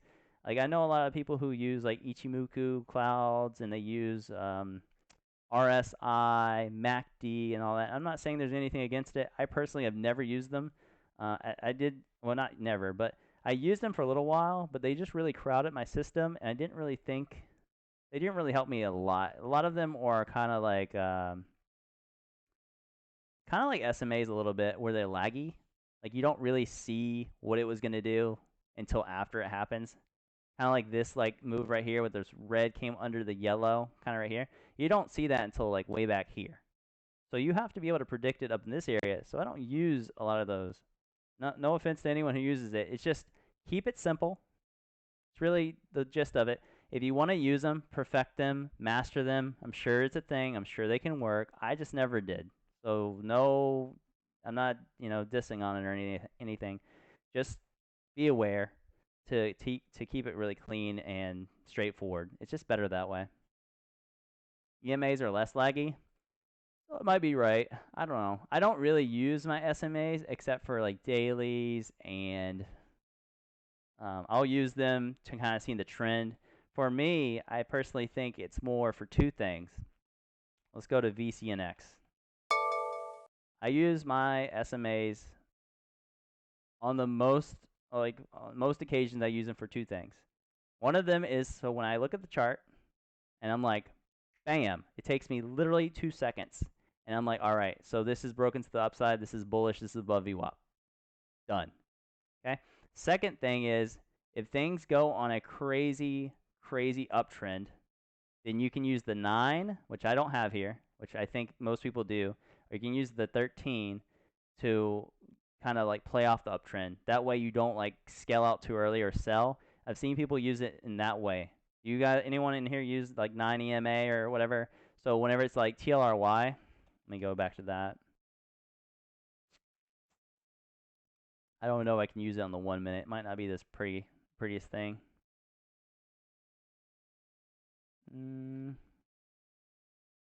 Go to the 10-day 5 minute maybe.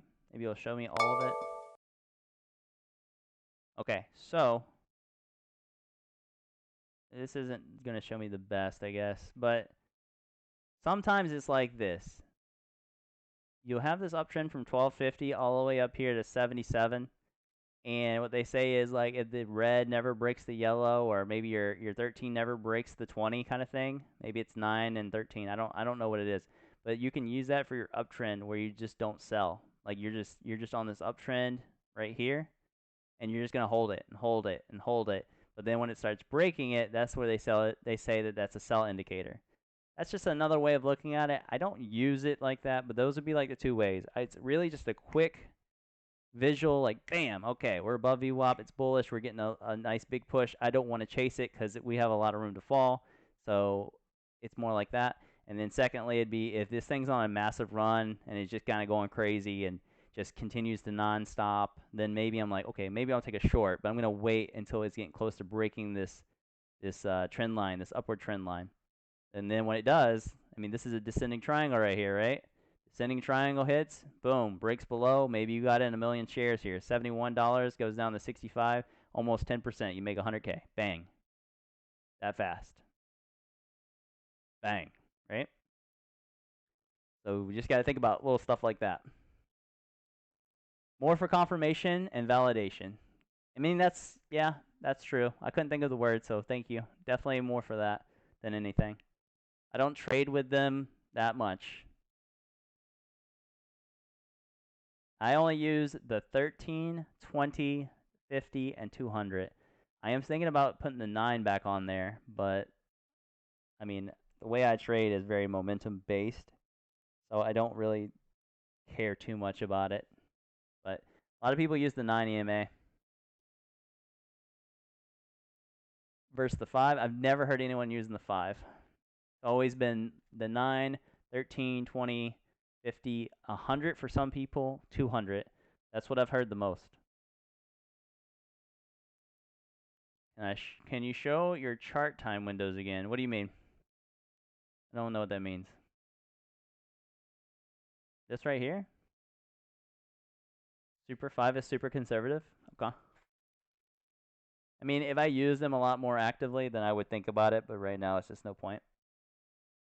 Use 9, 14, and 30. Dang, that's weird. I mean, just never heard it. Maybe it's like a new thing.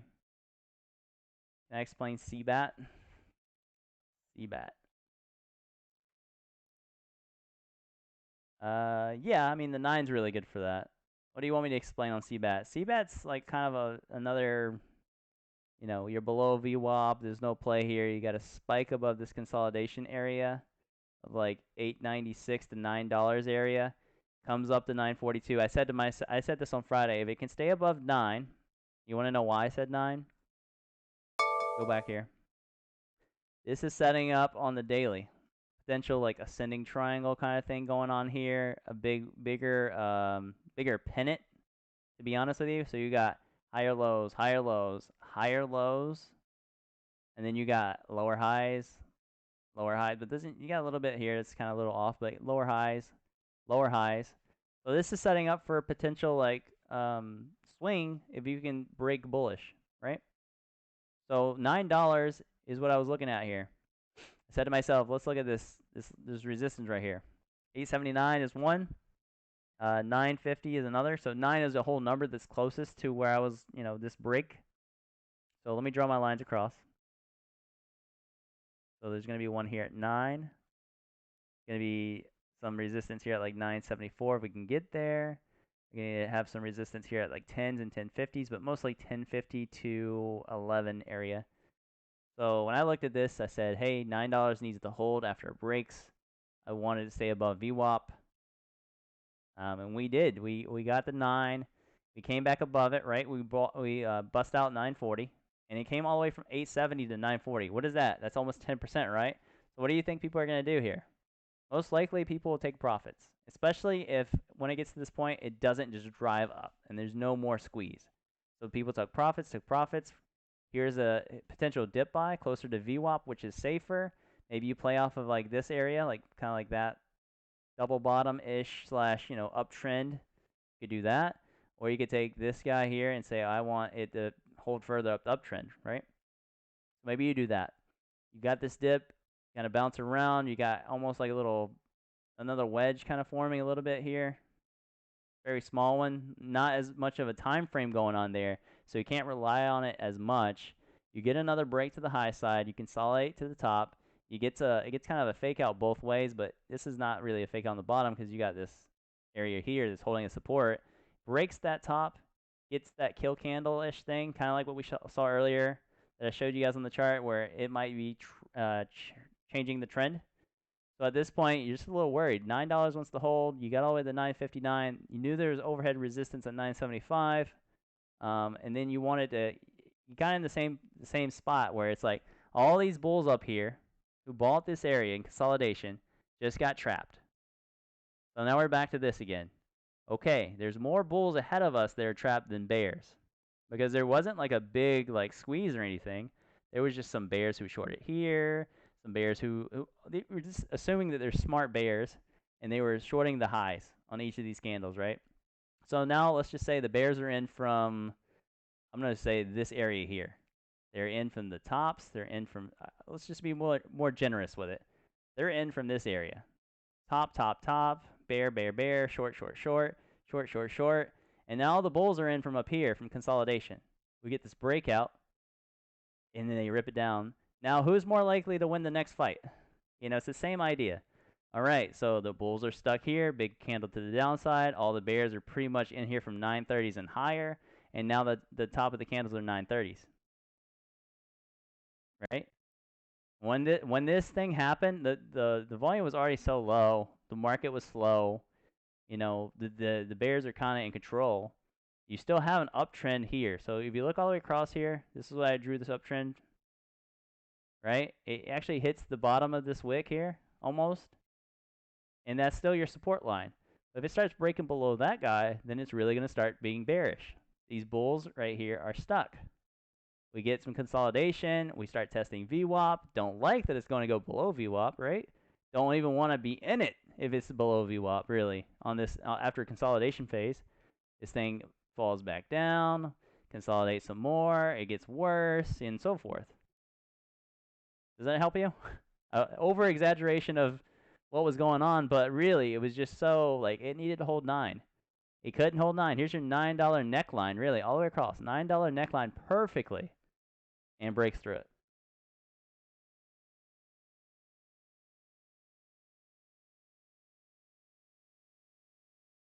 That big red candle, yeah, that really panics out a lot more of the bulls more than anything. But just take in consideration that it's been a slower week. So in this instance, there's definitely a lot more potential for it to continue downsiding.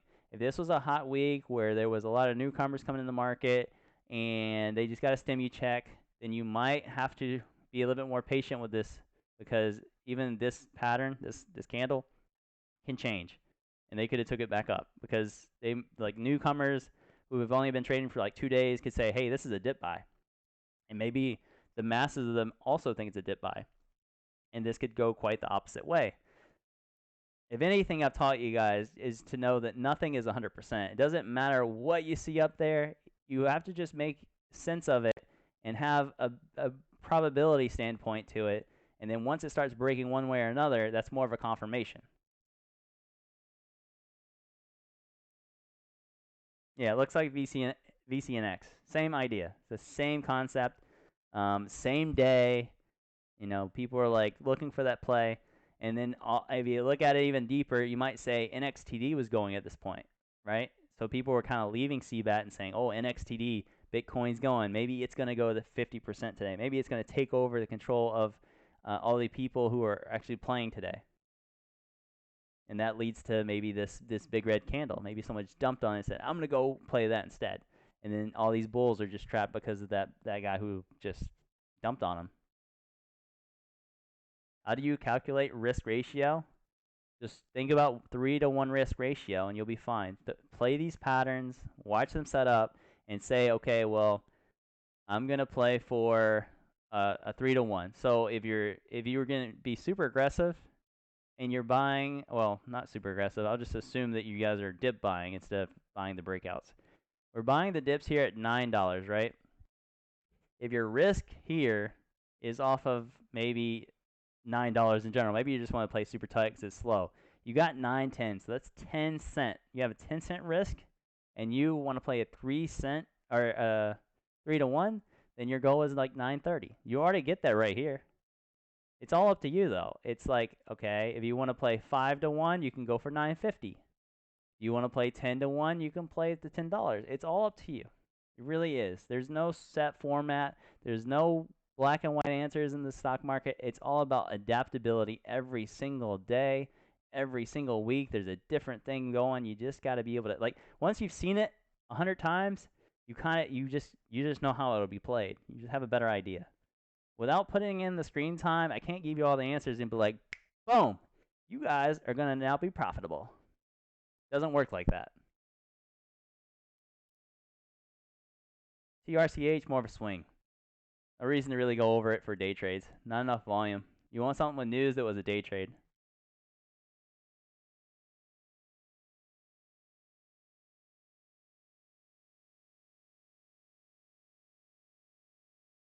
MTC was like a pop and dropper like all week long. I don't know what kind of news came out on that.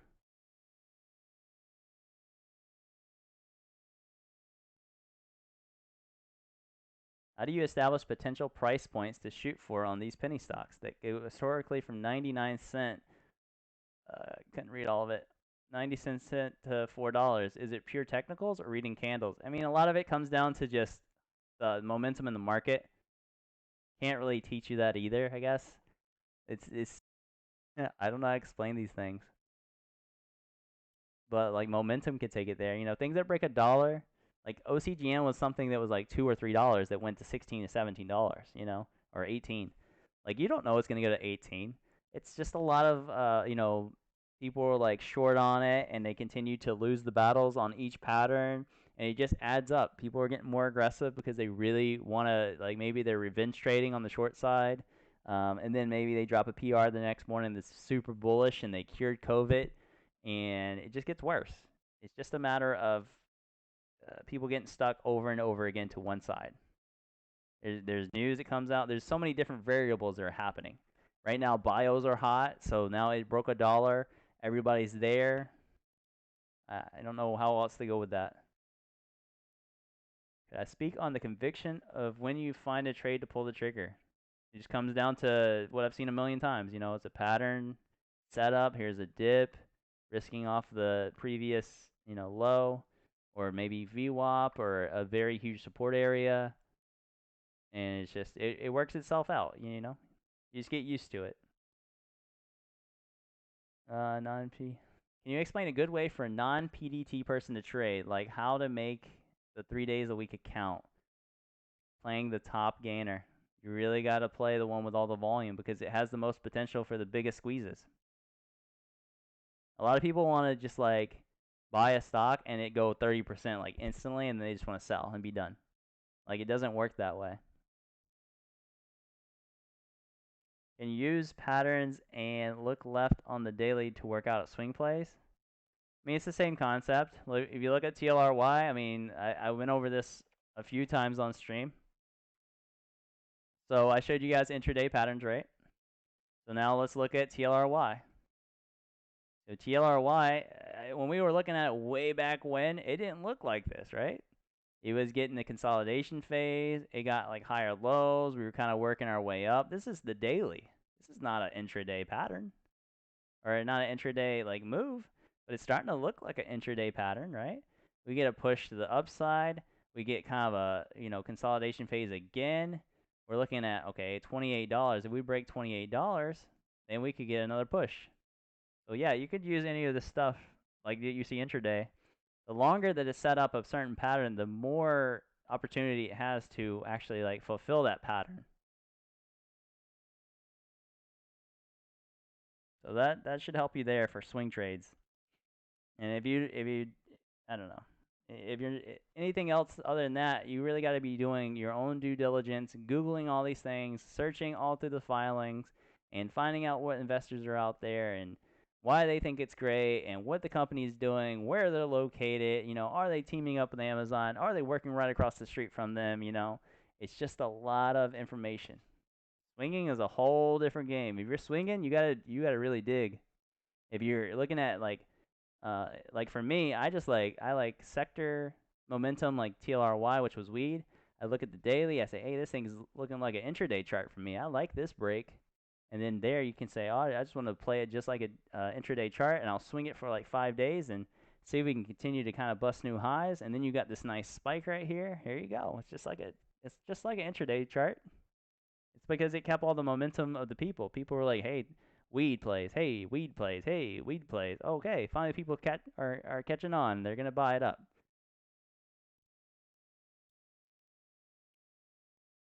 Yeah. I mean, Zach Morris, Hugh Henney, all those guys are like Incredible Bob. They can swing. They have good plays. Just, there's a lot of information out there. Go read their due diligence. Do your own.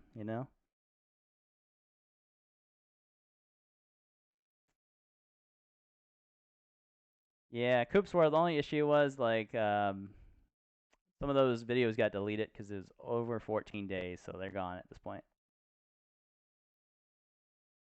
Yes, there's so many trading methods. Don't think you got to learn them all. You get great at one, make money with it, and you'll be fine. Then you can kind of take that step and go to the next, get good at it, and use the funds to back you up. Say, hey, you know what? I really failed at this new swinging strategy. Let me go back to my intraday trading, make my money back. You always have to master something. Master one thing first. Let that be your backup. At least you could maybe get out of your 9 to 5s that way, and then start learning some other ones and just master all one step at a time.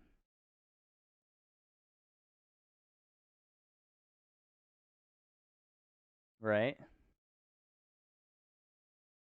Yeah, 14 days. They had 2 weeks to watch the videos and they just missed it, right? They just missed. Oh man, hate to see it. You focus on gapper stocks and identify bull flags, and that's something you can do. Whatever works for you. There's no one way to make money in this market. And that's why I don't know. I guess newcomers just don't see it that way. A lot of newcomers just want the answers. They're like, okay, so what's the swing? All right, so you're in it. Okay, I'm buying it. Oh, it's down 30% now. What do we do? Oh man, I just sold that. Like I sold it when we were up 100%. You mean you didn't sell that? Like I'm not here to hold your hand.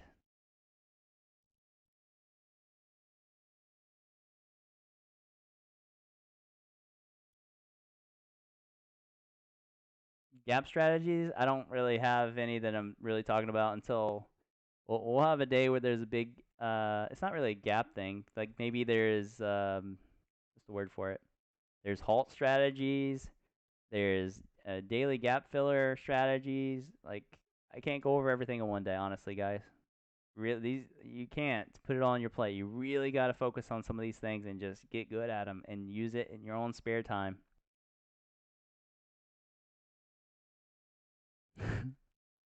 Seriously, it's a thing. Do you think someone can make money starting with cryptos plays only? I mean, I'm sure. I just don't know the strategy. I don't play crypto like that. So go for it. Go learn about it. Go find someone who's made $1 million doing it and see what they did.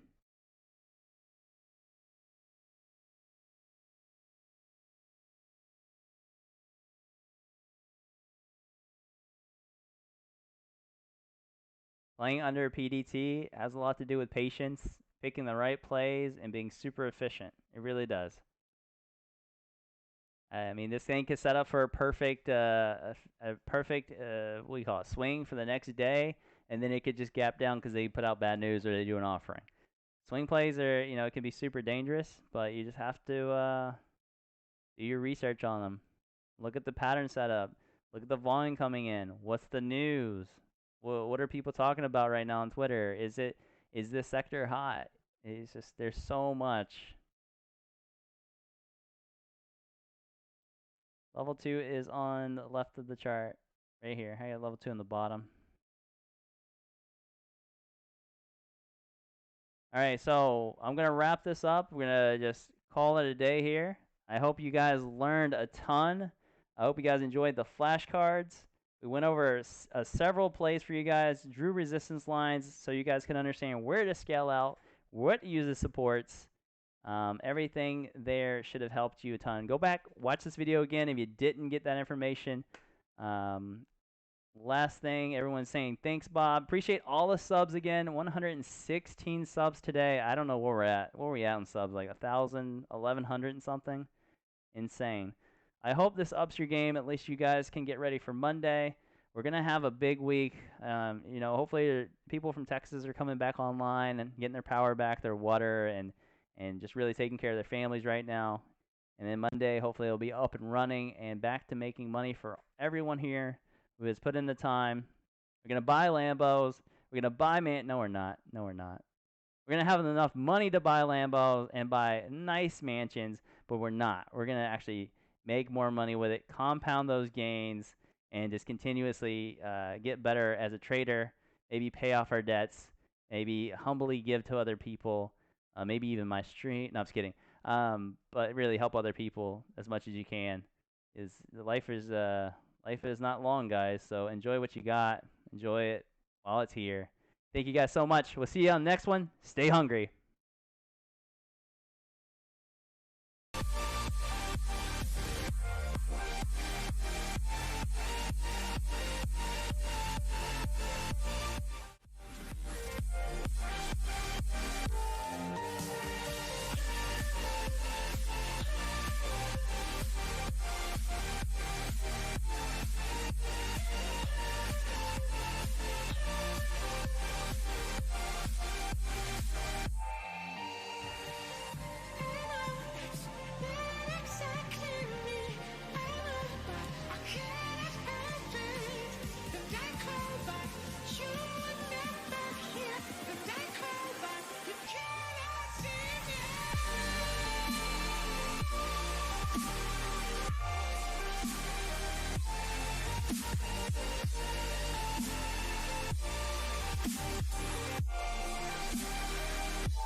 Why do I feel like I linger?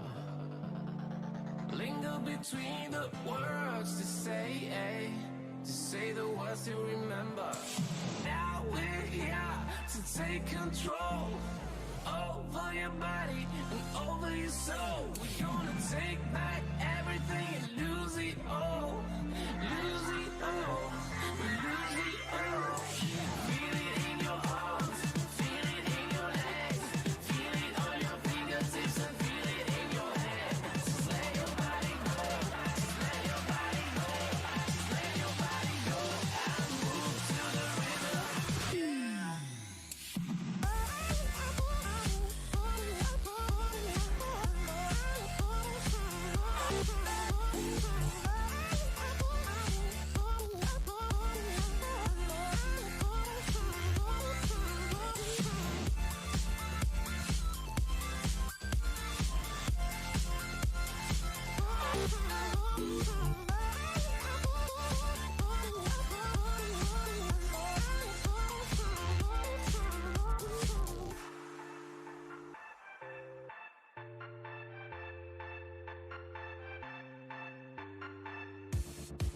Now we won't go back home today, until the very last hour.